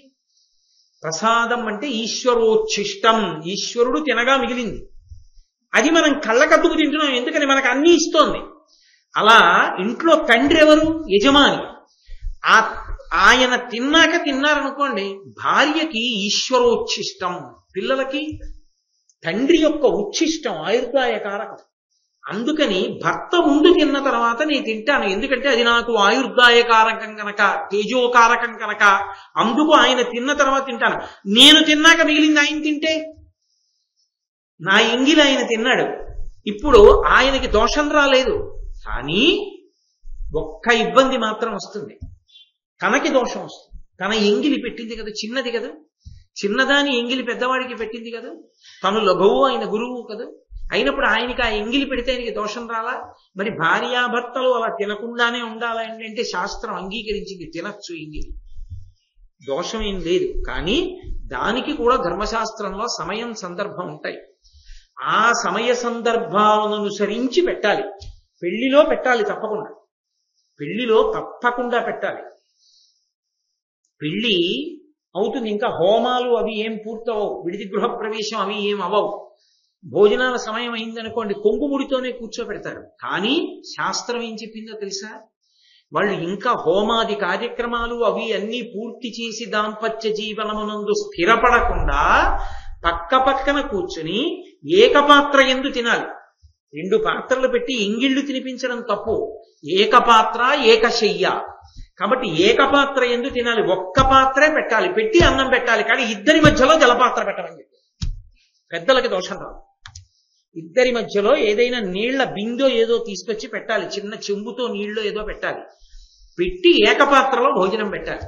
తర్వాత వాళ్ళకి హోమాల దగ్గర నుంచి అన్నీ పూర్తయిపోయాయి అనుకోండి, నిజానికి వాళ్ళ దాంపత్య ప్రారంభం ఎక్కడ అంటే మొట్టమొదట ఒక పాత్రలోనే అన్నం తినాలి. 2 పాత్రలో అన్నం తిని ఈయన ఎంగిలి ఆవిడికి, ఆయన ఎంగిలి ఈవిడికి కాదు, ఉభయులు ఎంగిలే తింటారంతే. ఏకపాత్ర భోజనంతో ప్రారంభం. మీరు కావాలంటే వేద భాష్యాలు చూడండి, అసలు పెళ్లి చేసినప్పుడు భోజనం ఎలా పెట్టాలో ప్రకరణం.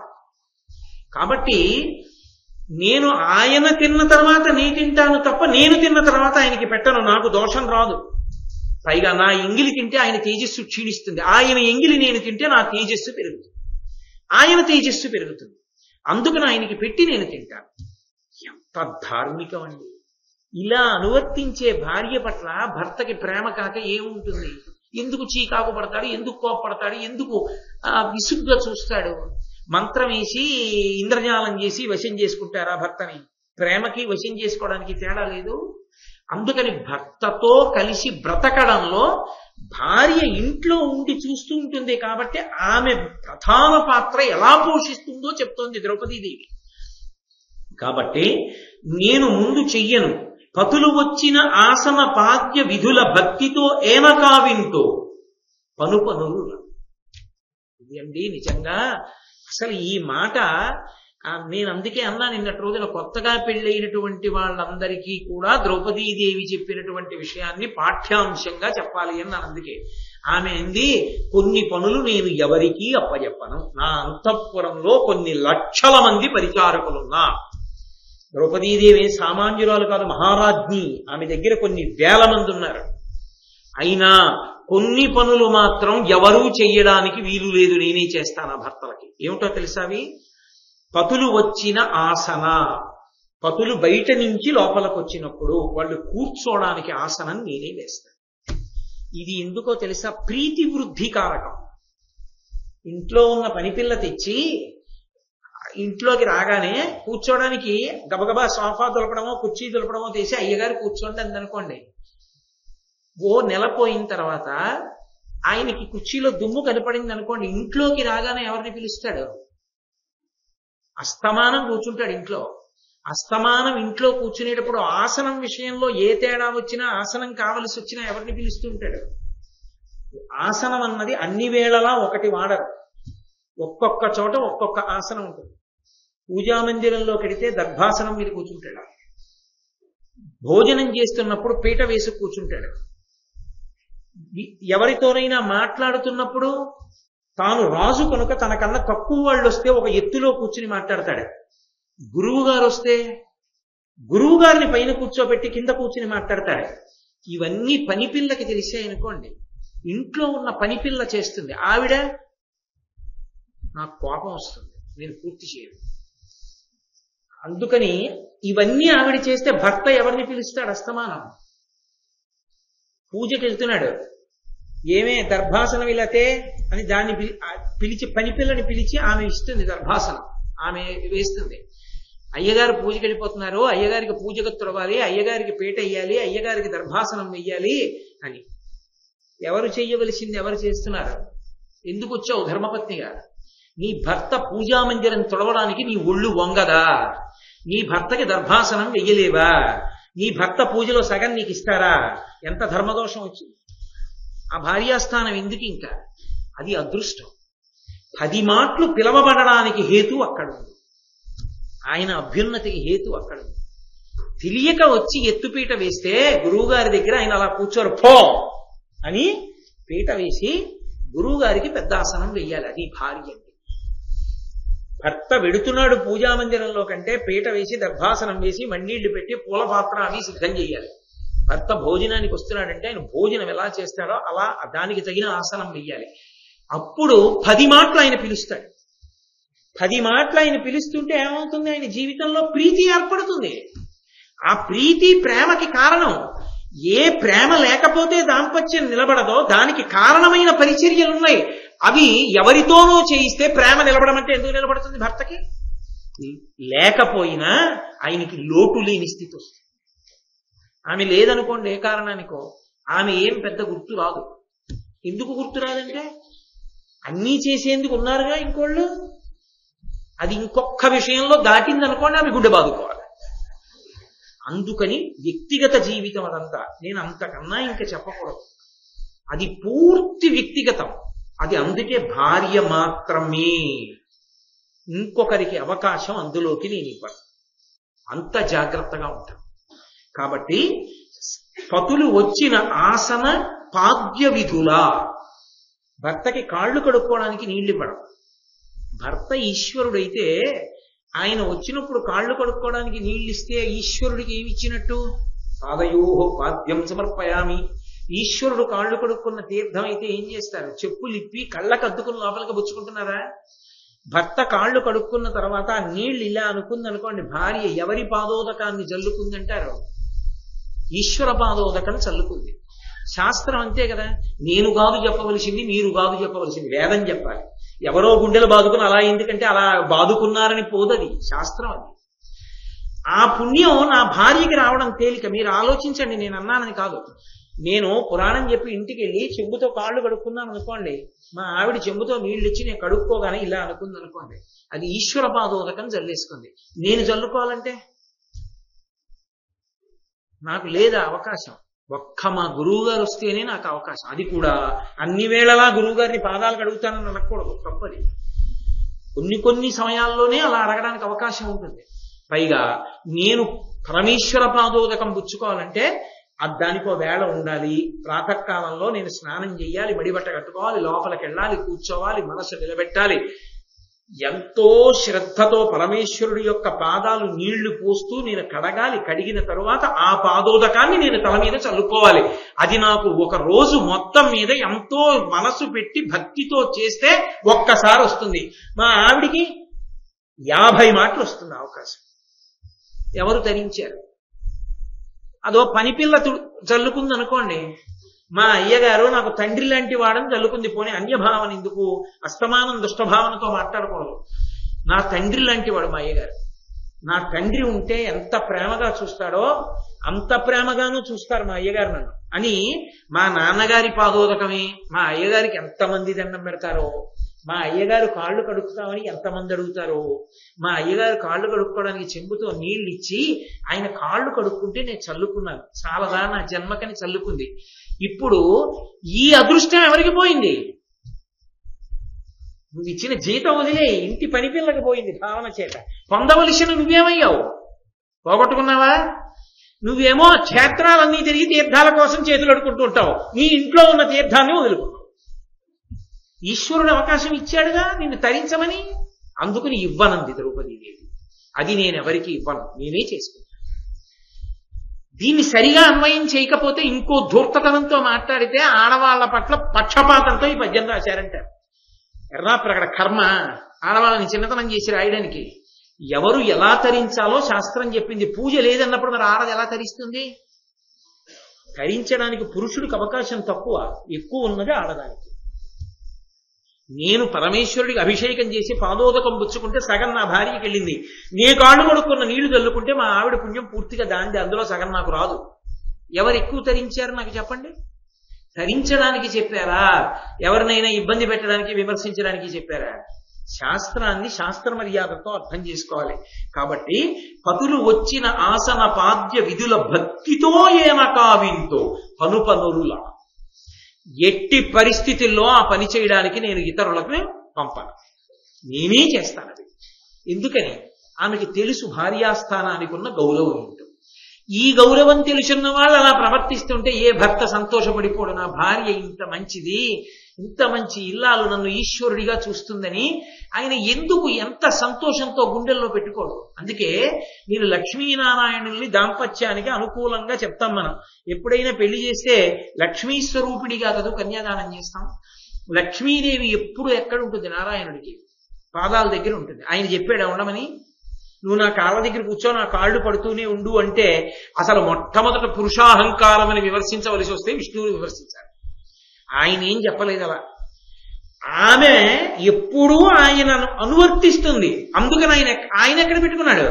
గుండెల్లో పెట్టుకున్నాడు. లక్ష్మీం క్షీరసముద్రరాజతనయాం శ్రీరంగధామేశ్వరీం, శ్రీరంగనాథుడు గుండెల్లో పెట్టుకున్నాడు. ఆమె ఆయన పాదాల దగ్గర కూర్చుంది, ఆమె కూర్చుంది, ఆయన మాత్రం గుండెల్లో పెట్టుకున్నాడు. భర్త గుండెల్లోకి భార్య ఎందుకు చేరింది అంటే ఆయనని అనువర్తించింది కనుక. ఈ ప్రేమ సత్యభామ కావలసింది, ఈ ధర్మం, ఈ శాస్త్రం కావాలి దాంపత్యానికి. అంతేకాని ఎలా వశం చేసుకుందామన్నది కాదు కావలసింది. నేను ఆ పుస్తకం పేరు అది అనకూడదు, కానీ లోకంలో దానికి ఒక కొంత అప్రతిష్ట ఉంది కాబట్టి నేను అంటలేదు. తద్వ్యతిరేక కోణం చెప్తూ అంటాడు ఆయన. కాలు పెట్టినతోనే కాంతుని మెడవిచ్చి నిండు సంసారంబు రెండు చేసి తన మగడెంత ఆర్జనపరుడైన పరుగు పుల్లమ్మ కాపురముమిచ్చి ప్రాణేశుడొకటి సల్పక తానొకటి సల్పి అది ఏమనంగా కస్సుమను చులేచి విభుడంతులకు నేని విసిగి ఒక్కటి ఎన పెళ్ళు పెళ్ళున 10,000 గుప్పి పట్టజాలక పెనిమిటి ఇట్టెయన్న బావికిని ఏటికిని పడి పరుగులెట్టెడి కాంతతోడి కాపురము కంటే వేరే నరకంబు కలదే అన్నాడు. కాబట్టి ధర్మం శాస్త్రం తెలియకపోతే ప్రమాదం వస్తుంది. అది అమాయకత్వం. అది తెలియకపోవడం అమాయకత్వం. పెళ్లికి వయసు వచ్చిందని పెళ్లి చేయడం కాదు, పెళ్లి చేసుకోవడానికి కావలసిన సంస్కార బలాన్ని ఏర్పరిచి పెళ్లి చేయడం గొప్ప. దాని వలన ఇద్దరు సంతోషంగా ఉంటారు. ఇది స్త్రీకే కాదు, పురుషుడికి కూడా ఉండాలి. పురుషుడికి ఎక్కడ ఉండాలో అక్కడ అది చెప్తారు. మీరు ఆడవాళ్ళదే చెప్పారు, మగవాళ్ళకి ఎక్కడన్నా ఉందా అని అడుగుతారేమో. ప్రకటనంగా ఆడదానికి ఏం చెప్పరు వివాహ క్రతువులో. అన్ని స్నాతకంలో మగాడికి చెప్పి పెళ్లిపేట్ల మీద తీసుకొస్తారు. కాబట్టి మగవాడికి చెప్తారు. ఇద్దరికీ చెప్పకపోతే అవగాహన ఎక్కడి నుంచి వస్తుందండి? ఒకళ్ళకే ఉంటే రెండో వాళ్ళకి అవగాహన ఇది ప్రతిష్టంభన వస్తుంది. కాబట్టి నేను అలా ప్రవర్తిస్తూ ఉంటాను. మగువ ఎనొచ్చు వస్య విధి మందులు మాకులు ఒంటు చందమై మగనికి తెచ్చు రోగములు మానక మూక జడాది భావముల్ మొగినొనరించు అద్దురితముల్ తన చేసిన చేతలై తుదిన్ జగమునకెక్కి నిందయును సద్గతి హానియువచ్చు ఇంటికి. మందు పెడతావా, మంత్రం వేస్తావా అని అడిగావు కదా సత్యభామ. అమాయకత్వం. నిన్ను నేను నింద చేయట్లేదు. అలా ఎందుకు చెయ్యకూడదో తెలుసా? మందు అన్నదానికి ఎప్పుడైనా సరే లోకంలో పరిమాణము అన్నదానితో సంబంధం ఉంటుంది. పరిమాణము, కాలము, ఈ రెండింటితో సంబంధం ఉంటుంది మందుకి. ఔషధము అన్నాను అనుకోండి, ఈ మాత్ర 3 పూట్ల వేసుకోండి. ప్రొద్దున్న వేసుకునే ముందు ఏదైనా పలహారం చేసి వేసుకోండి, రాత్రి నిద్రపోయే ముందు వేసుకోండి, కొంచెం మగతగా ఉంటుంది ఆ మాత్ర అని చెప్పి ఇస్తాడు వైద్యుడు. అది 3 పూట్ల వేసుకోవాలి. ఇలా వారం రోజులు వేసుకోండి, తగ్గిపోతుంది అన్నారు అనుకోండి. వారం రోజులు వేసుకుంటే తగ్గిపోతే 7x3 21 మాత్రల తర్వాత తగ్గుతుంది. 7 రోజులు 3 పూట్లు వేసుకోవడం ఎందుకంటే 21 ఇప్పుడు వేసుకుంటే తగ్గిపోదా అంటే? 21 మాత్రలు కాదు కావలసింది, 21 మాత్రలు ఒక కాల వ్యవధిలో వేసుకోవాలి. అప్పుడు కదా ఆ ఔషధం పనిచేసింది. అలా భర్తని వశం చేసుకోవడానికి మందు పెట్టాలంటే ఎంత మందు పెట్టాలో తెలియకుండా మందు పెడితే వాడు మూగవాడో, జడ్డివాడో, చెవిటివాడో, బలహీనత వచ్చి పడిపోయిన వాడో అయిపోతాడు. అప్పుడు నీ కాపురం ఏమవుతుంది? ఏడు మందు పెడతావా అని అడుగుతాం ఏంటి? మందు పెట్టడం ఏంటి అని అర్థం ఉందా ఆ మాటకి? కాబట్టి వాడు మూక జడాది భావముల్ ముగినరించు, వాడు జడుడైపోతాడు, చైతన్యం చచ్చిపోతుంది, లేకపోతే మాట పడిపోతుంది, ఒక్కొక్కసారి నోరు పగలదిహ. కాబట్టి అద్దురితముల్ తన చేసిన చేతలైతు దింజగమునకెక్కి నిందయును సద్గతి హానియువచ్చు నింటికి. ఈ రోగం వచ్చిన తర్వాత వైద్యుడి దగ్గరికి తీసుకెళ్లాలా? ఏదో ఔషధం పెట్టారండి ఈయనకి, అది మెదడు మీద పనిచేసింది, పనిచేసి ఆయనకి జడత్వం వచ్చింది, మూగతనం వచ్చింది, ఇక ఆయనకి నోట మాట రాదన్నారు అనుకోండి.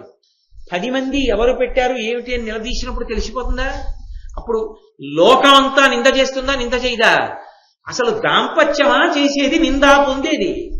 మంత్రాలు, మాకులు, ఔషధాలు, ఏదో చేతబళ్ళు, చింతామణులు, ఇంద్రజాలాలు, వీటితోటి ఆ భర్తని లొంగ తీసుకుంటారు. ప్రేమతోనమ్మా దాంపత్యం నెరపవలసింది. కావున పతులకు ఎప్పుడు కావింపం తగదు కపట కర్మంబులు తద్భావమెరిగి అనువర్తినియై వనిత చెరింప అది అగు ఎల్లవియం. ఇవి కాదు చెయ్యవలసినది. ఒక భార్య భర్త తనకి దగ్గరవడం అనేటటువంటి దానికి ప్రారంభం ఎక్కడ ఉంటుంది అంటే భర్త యొక్క భావనని తెలుసుకుని తదనుగుణంగా ప్రవర్తించడంలో ఉంటుంది.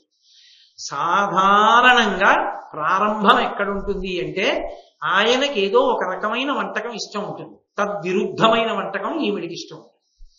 మీరు లోకంలో చూడండి, మొదటి త్యాగం ఎక్కడుంటుందంటే ఆడదాని దగ్గర ఉంటుంది. ఎందుకు త్యాగం ఆడదాని దగ్గర ప్రారంభం అవుతుందని నేను ఇంత గర్వంగా చెప్తున్నానో తెలుసా? వంట పొయ్యి, వంట ఇల్లు ఆవిడిది అయినప్పుడు ఆవిడ మీరు కోరుకున్నట్టు వంటే నేను ఎలా తింటాను? ఆనపకాయ పాలు పంచదార పోసి వండితే నాకు ఇష్టం, ఆనపకాయ ఆవ పెట్టి వండితే మీకు ఇష్టం. ఆనపకాయ ఆవ పెట్టి వండితే నాకు అసహ్యం, నేను పాలు పందారా పోసి వండుకున్నాను. తింటే తినండి, అది బాగుండకపోవడం అంటే ఎంత బాగుంటుందో, మీకు అసలు రుచి తెలిస్తే కదూ, మీ కర్మ అని 3 మాటలు వేసుకుని ఆవిడే తింది అనుకోండి, ప్రీతి కలుగుతుందా? ఆనపకాయ ఆవ పెట్టి వండి కొద్దిగా పాలు పంచదార పోసుకున్న కూర కూడా వండి ఆమె కొద్దిగా కలుపుకుని ఆవది అలవాటు చేసుకుంటోంది అనుకోండి. ఏమి ఎందుకు అలా వండుకున్నావు? ఆవకూర నాకు అంత ఇష్టం ఉండేది కాదండి పుట్టింట్లో, ఇప్పుడు అలవాటు చేసుకుంటున్నాను మీకోసం, అందుకని ఎక్కువ కూర ఆవతో వండాను, మీరు ఇష్టపడతారని. బాగానే వండానా? కొంచెం నేను ఇది చేసుకున్నాను, ఇంక ఈ అలవాటు తగ్గించుకుందాం అనుకుంటున్నాను అనగానే భర్త లోపల ఎంత చిత్రమైన భావన పొందుతాడు. అరే పిచ్చిది పాపం పుట్టింటి వచ్చేది, నా కోసం ఆవకూర ఎక్కువ వండి అది తక్కువ వండుకో, అలా చేయకు, నీకు కావలసిన చక్కగా సమృద్ధిగా వండుకో, దోషమే ఉంది అంటాడు. అది వండులకు ప్రేమ పెంచుతుంది. మొదట ప్రారంభం ఎక్కడ అంటే జగడమైనా ప్రేమ అయినా భోజనం దగ్గరే ప్రారంభం. అందుకే ఏకపాత్రలో భోజనం చేయిస్తారు. కారణం అదే. ఎందుచేత అంటే కోపం రావడానికి కావలసిన స్థితి మనిషిలో ఎప్పుడు ఉంటుందంటే ఆకలి వలనే ఉంటుంది.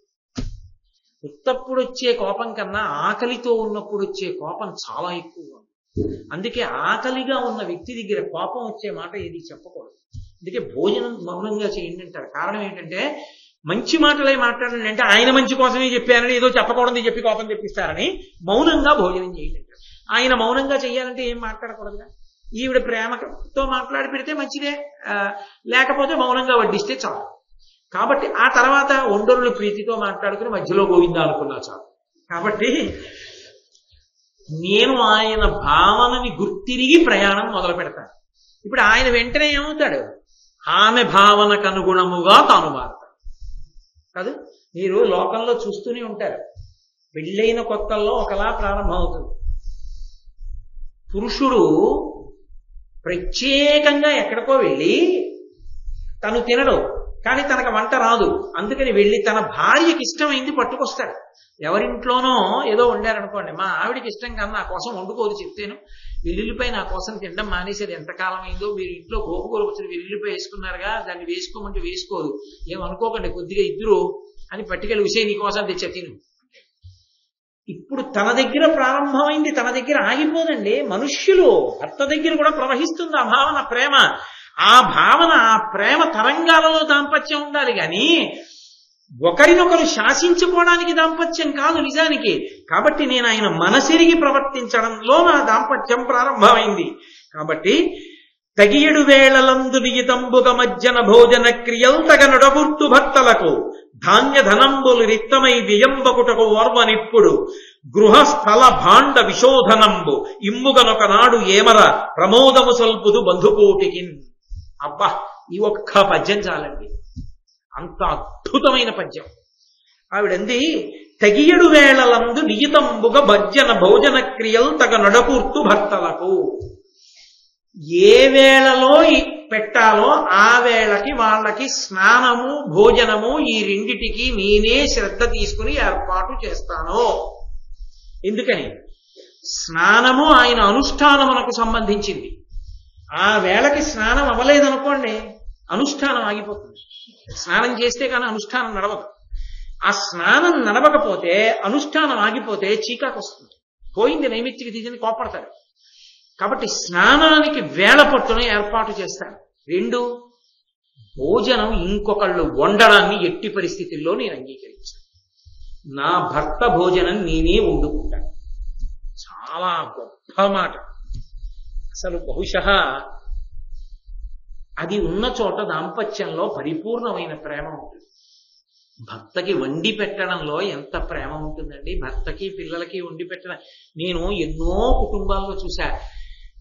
కూర చాలా బాగుందో, ఇవాళ మంచి అద్భుతంగా కుదిరింది, ఇంకొంచెం వేయి ఇంకొంచెం వేయి ఇంకొంచెం వేయి అని పిల్లలు భర్త తినేస్తే గిన్నె అంతా ఖాళీ అయిపోతే కనపడుతుందేమో అని కూర ఖాళీ అవుతున్న కొద్దీ కింద కూర్చుని తింటున్న వాళ్ళకి కనపడకుండా కూర పాత్ర ఎత్తి పెట్టుకుని గరిటితో తీసి వేస్తుంటే ఆఖరణ భోజనాలన్నీ అయిపోయిన తర్వాత ఏ కొడుకో చూసి నాన్నగారండి అమ్మ కూరలేదు అంటే ఏమే చెప్పచ్చు కదా, ఇంత బాగుంది మేమందరం తినేసాం నీ కూరలేదా, అయ్యయ్యో పాత్రలో ఎంత ఉందో చూడలేదే, అడిగి వేయించేసుకున్నామంటే ఏమండి వండింది మీరు ఇంత సంతోషంగా మీరు తింటే నా కడుపు నిండిపోలా, నా కోసం అని దాచుకోనా అని భార్య అన్ననాడు ఎంత ఆనందం ఉంటుంది. అది పప్పు పులుసు కావచ్చు, వండుకున్నది ఒక్కటే. మధ్యతరగతి కుటుంబాల్లో ఆదివారం నాడు భార్య భర్త ఇద్దరు పిల్లలు కలిసి బట్టలన్నీ ఉతుక్కుని ఆరేసుకుని వేడిగా అన్నం ఒక్కటి వండుకుని ఒక పప్పు పులుసు పెట్టుకుని ఇవాళ బట్టలు ఆరేసుకున్నాం కదా అందుకని నిన్ను వండలేకపోయానని చెప్పి ఆ ఒక్క పప్పు పులుసు భార్య వేస్తుంటే సంతోషంగా పిల్లలు తను భార్య కడుపు నిండా తిని ఆ మధ్యాహ్నం అలిసిపోయి బట్టలు ఉతుక్కున్నందుకు నలుగురు హాయిగా ఒక్క గంట పడుకున్నప్పుడు వాళ్ళు పొందే తృప్తి తన భార్య పెడుతున్నప్పుడు తిన్న పప్పు పులుసు అన్నం పిల్లలు మర్చిపోరు. ఆదివారం నాడు వాళ్ళు కలిసి తిన్న ఆ పప్పు పులుసు అన్నం ఆ కుటుంబానికి ఎంత పెద్దవాళ్ళైనా గుర్తుండిపోతుంది. కొడుకు పెద్ద ఉద్యోగం వచ్చి వెళ్ళిపోవచ్చు, కూతురు పెళ్ళి వెళ్ళిపోవచ్చు. వచ్చి గవాక్షంలో నిలబడి ఎదురుగుండా అపార్ట్మెంట్లో ఎవరో బట్టలు తుక్కోవడం చూస్తే, ఏమైనా నీకు గుర్తుందా, ఆదివారం వస్తే పిల్లలిద్దరూ మనము బట్టలు తుక్కునే వాళ్ళం, బట్టలు ఆరేసుకుని 12 అయిపోయింది, నువ్వు అన్నం పప్పు పులుసు ఒక్కటే పెడితే అమ్మ ఎంత బాగుందో ఎంత బాగుందో అని వాడు, పిల్ల, నువ్వు, నేను జుర్రుకు తినేసి ఆ పెరుగు అన్నం తినేసి పప్పు పులుసు గిన్నెంతా ఖాళీ అయిపోయిందండి అని నువ్వంటే పొంగిపోయి అన్ని పడేసి ఆ బడలక మీద పడుకున్న రోజులు ఆ ఆనందం ఇప్పుడు ఎక్కడొస్తాయి అని అనుకోవడంలో ఎంత తృప్తి ఉంది. ఆ భార్య ఉండి పెడితే తల్లి చేతిది అమృతం, భార్య చేత పెట్టింది అమృతం. ఎందుకంటే మనసిరిగి తినాలని పెడుతుంది, తినాలని వండుతుంది. ఎవడో వండింది, ఎవతో వండినది ఆయనే తినాలని ఎందుకు వండుతారు? ఇచ్చిన జీతానికి వండుతారు తప్ప ఆయన తినాలని పరిపూర్ణమైన మనసుతో వండుతారా? ఎవడో వండితే నువ్వెందుకు ఇంకా స్థానంలో? వాడో అదో ఉంటే సరిపోయాయి. ప్రధానంగా ప్రేమకి కారణం ఎక్కడి నుంచి ఉంటుందంటే వంటలోంచి ఉంటుంది. అసలు ఆ వంటిల్లు జీవనాడి ఇంటికి, అందరి సంతోషానికి కారణం అది. అసలు ఇంట్లో మా చిన్నతనంలో ఏమి పొంగండి, ఆవు కోసం అని చెప్పి దాలి మీద పిడకల మీద ఉలవలు ఉడుకుతుంటే ఉలవల్లోంచి వచ్చినటువంటి నీరు తీసి మా అమ్మగారు చారు పెడుతుంటే ఆ చారు వాసన చూసి మా అమ్మ ఎప్పుడు చారు అన్నం పెడుతుందని మేము పొంగిపోయిన రోజులు తలుచుకుంటే వంటింటికున్న శక్తి ఏమిటో. అమ్మని ఎన్నేళ్ల తర్వాత ఇప్పటికీ చారు కనపడితే ఆవు ఉలవలు తింటుంటే నాకు మా అమ్మ గుర్తొచ్చి కళ్ళ చెమరుస్తాయంటే వంట ఇల్లు గృహిణి ఎంత గొప్పదో అర్థం అవుతుంది. అందుకంది ద్రౌపదీదేవి. వంట చేయడం తక్కువ అనుకోవాలా? ఇంట్లో వంట వాళ్ళు వండి పెడితే తన గొప్ప అనుకోవాలా?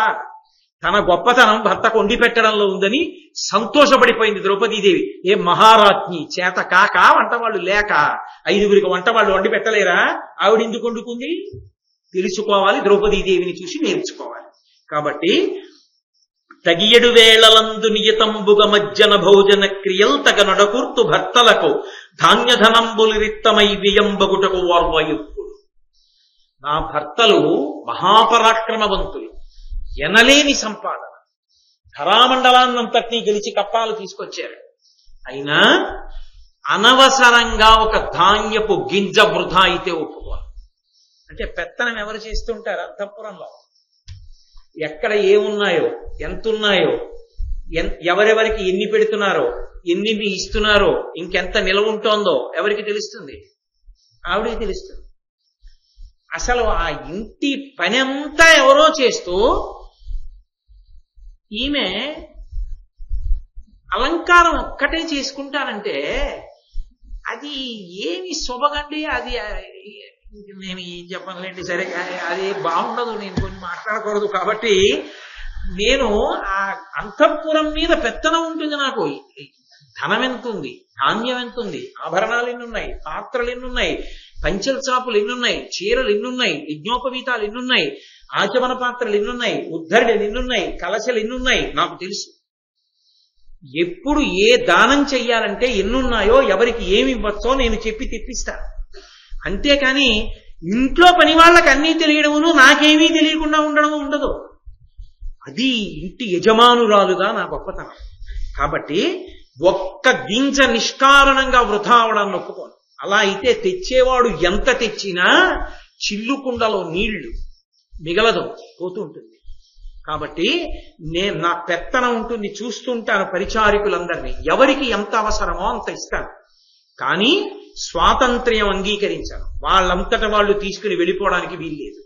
నాకు తెలియాలి ప్రతి విషయం. అలా గృహ పరిపాలన చూస్తుంటాను. దాని వలన భర్తకి పరమశాంతి. తాను తేవడం కాదు, తెచ్చింది నిలబడుతుంది. నిలబడ్డం కాదు, అది సమయోచితంగా ఉపయోగపడుతుంది. దానివల్ల కుటుంబం అంతా వృద్ధిలో వస్తుంది. అందుకని నేను అలా చేస్తూ ఉంటాను. గృహస్థల భాండ విశోధనంబు ఇమ్ముగనొక నాడు ఏమరా. అందుకే ఇంటిని చూసి ఇల్లాలని చూడండి అని ఒక మాట లోకంలో. మీరు 2 ఇళ్ళు గదుల్లో ఉంటారు కొంతమంది, ఒకే హాలు, ఏ చిన్న వంటిల్లని ఒక అగ్గిపెట్టె. ఒక్క బెడ్రూమ్ ఉంటారు. కానీ మీరు వెళ్ళి చూడండి, నిజంగా నేను ఎందరో ఇళ్ళు చూశాలా, ఎంత అద్భుతంగా ఉంటాయి. ఎక్కడ ఉండవలసిన వస్తువు అక్కడ ఉంటుంది, ఎంత చక్కగా ఉంటాయో. అది ఆ అమరిక. ఆ వస్తువుల్ని అలా నేర్పరితనంగా ఎక్కడ ఏది పెట్టుకుంటే అందంగా ఉంటుందో అది తానే అమర్చుకుని ఆ ఇల్లాలు 2 గదుల ఇల్లు 3 గదుల ఇల్లు అంత అందంగా ఉంచుకుంటారు. 10 గదుల ఇల్లు ఉండనివ్వండి, మురికి కూపం, బట్టలు ఓ చోట పెద్ద కుప్ప, గిన్నెలు కుప్ప, అసలు ఏదైనా ఇలా కొంచెం బల్లపరుపుగా ఉంటే దాని నిండా ఉంటాయి ఓ సామాన్లు. బల్లపరుపుగా ఇంట్లో ఏదైనా ఉందో దాని మీద సామాన్ ఉంటుంది. భర్త అయినా పొరపాటున కాసేపు వంగుంటే వాడి వీపు మీద గిన్నె ఉంటుంది. అంటే అసలు ఏ వస్తువు ఎక్కడ ఉండాలో అక్కడ ఉండదు. ఏది ఎదురుగుండా బల్లపరుపుగా ఉంటే దాని మీద పడేయడమే. నగ దాని మీదే, పురుషుడు వాడు మడిపంచ పరుపు మీదే, వాడు మళ్ళీ మడికి వెళ్ళేటప్పుడు ఈ మంచం మీద పంచి తీసే కట్టుకుని వాడు పూజ కడతాడు. ఎంత దరిద్రం. ఈయన పంచి విప్పితే మడత పెట్టి మళ్ళీ పూజ గదిలో పెట్టేవాడు ఉన్నాడు, ఆయన పెట్టుకోడు, ఆ ఇంట్లో పెట్టేవాళ్ళు ఉండరు. ఆ ఇంట్లో అన్నీ ఉంటాయి, ఏ వస్తువు ఎక్కడ ఉంటుందో మాత్రం తెలియదు. ఎవరి అంత తెలుసుకోవాలంటే ఆ ఇంటి పని పిల్లని పిలవాలి, పిలిచి ఇది ఎక్కడ ఉంటుంది అంటే అది చెప్పచ్చు.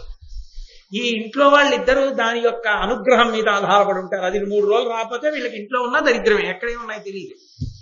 నేను అలా కాదు, నా ఇల్లు నేను సర్దుకుంటుంది కాబట్టి మార్నింగ్ వాక్లు అవి అవసరం లేకుండా పోయింది ఆవిడకి. ఎందుకని అంటే పెద్ద వ్యాయామం ఇంట్లోనే సరిపోయింది. అంటే నేను ఎవరిని తక్కువ చేశానని అనుకోవద్దు. పాపం ఎవరో ఏదో ఏ కారణానికో చేస్తుండొచ్చు, దాన్ని నేను తప్పు పట్టాను అనుకోవద్దు. అలా తప్పు పట్టే స్వభావం నాది కానీ కాదు. ఒకవేళ అలా ఎవరైనా బాధపడి ఉంటే నేను చెప్పకూడదు. కాబట్టి ధనధాన్యంబులిరిత్తమై వ్యయంబగుటకు ఓర్వ ఎప్పుడు గృహస్థల భాండ విశోధనంబు. గృహము అంటే ఇల్లు. ఇల్లు ఎప్పుడు శుభ్రంగా ఉంచుకుంటారు. ఓ బూజు దుమ్ము ధూళి అలా ఉండని మనం. లక్ష్మి అక్కడ ఉంటుంది. ఇంటిని అమరికగా ఉంచుకుంటారు. స్థల, ఇంట్లో ఏదో ఖాళీ స్థలాలు ఉంటాయి, ఆ స్థలం చూడగానే అబ్బా ఏడు ఇంత చిన్న స్థలం ఇంత అందంగా ఉంచచ్చా అనిపించేటట్టుగా ఉంచుతుంది ఆవిడ. స్థల భాండ, ఇంట్లో గిన్నెలు పాత్రలు ఏది ముట్టుకోండి మెరిసిపోతూ అంత ఉబ్బిడిగా అలా తీసుకోవడానికి అంత అందంగా అలా పేర్చబడి ఉంటాయి. కొన్ని ఇళ్లలో చూడండి, పూజ గదిలోకి వెళ్ళారనుకోండి, చిన్న చిన్న చీపురు పుల్లలతో నిర్మాల్యం తీయాలి. ఎందుకంటే అదొక పెద్ద సభామంటపంలో ఉంటుంది. ఎంతమంది దేవతలు ఓ పెట్టి ఉంటుంది, ఆ పెట్టి నిండా దేవతలు, ఎవరెవరో వాళ్ళకి తెలియదు. అంతమంది దేవతలు, అందులో ఈయన చిన్న పూలు ఇన్ని పట్టుకుని ఇలా వేసేసి లేచి వెళ్ళిపోతారు. ఇంకా ఆవిడ పొద్దున్న లేచి నిర్మాల్యం తీయడం అనమాట. ఆ చీపురు పుల్లో అగరత్తు తిరగేసో ఎత్తుతూ ఉంటుంది. అవన్నీ ఈ విగ్రహాలన్నీ కంగు పడిపోతుంటాయి. ఒక్కొక్కసారి విసుగొచ్చి అన్ని తీసి పళ్ళెల్లో పెట్టేసి తీసేసి అదేంటి అలా శుభ్ర విగ్రహాలన్నీ మకిలి పెట్టేసాయండి. చింతపండుతో తోముతున్నాను ఒక నేను వాళ్ళ ఇంటికి వెళ్ళినప్పుడు నేను హడిలిపోయాను. అమ్మ నాయనో, విగ్రహాలు మకిలి పెట్టి చింతపండుతో తోమితే వీళ్ళింట ఈశ్వరుడు లేడు. స్వామికి ఇవాళ అభిషేకం చేస్తున్నామండి అంటే ఆ ఇంట ఈశ్వరుడు ఉన్నాడు. స్వామికి పూజా మందిరం శుద్ధి చేసుకుంటున్నాం అంటే ఈశ్వరుడు ఉన్నాడు. విగ్రహాలను చింతపండుతో తోముకుంటున్నాం అంటే అది విగ్రహం చింతపండుతో తోమితే ఈశ్వరుడు ఉన్నాడు అందులో. ఇంకెక్కడ ఉంటాడు? శృంగగిరి పీఠాధిపతులు భారతీ తీర్థ మహాస్వామి, చంద్రశేఖర భారతీ మహాస్వామి వారు అలా వెళ్ళిపోతున్నారు. శిష్యుడు సాలగ్రామాన్ని పట్టుకుని ఉత్తరీయం పెట్టి ఇలా తోముతున్నాడు. ఆయన ఆగి అన్నారు, ఏం చేస్తున్నావు అన్నారు. సాలగ్రామాన్ని తుడుస్తున్నానన్నారు. సాలగ్రామం అంటే ఏమిటన్నారు ఆయన. శివుడు విష్ణువు అన్నాడు. మరి అది ఆయన శరీరం కదురా, అలాగా తుడుస్తావు. నిన్ను తుడిస్తే అలా స్నానం చేశాక మృదువుగా తుడవరా, అదేం తుడవడం, ఇలా తుడిచేస్తున్నావు, వాళ్ళ ఒళ్ళు కందిపోతుందిరా అన్నారు. యద్భావం తద్భవతి. నీ భావన చేత పరమేశ్వరుడు ఉంటాడు.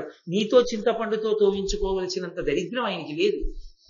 కాబట్టి భాండ శుద్ధి, పాత్రలన్నీ అంత శుద్ధిగా ఉంచుకుంటాడు, చక్కగా అమరికగా పెట్టుకుంటాడు.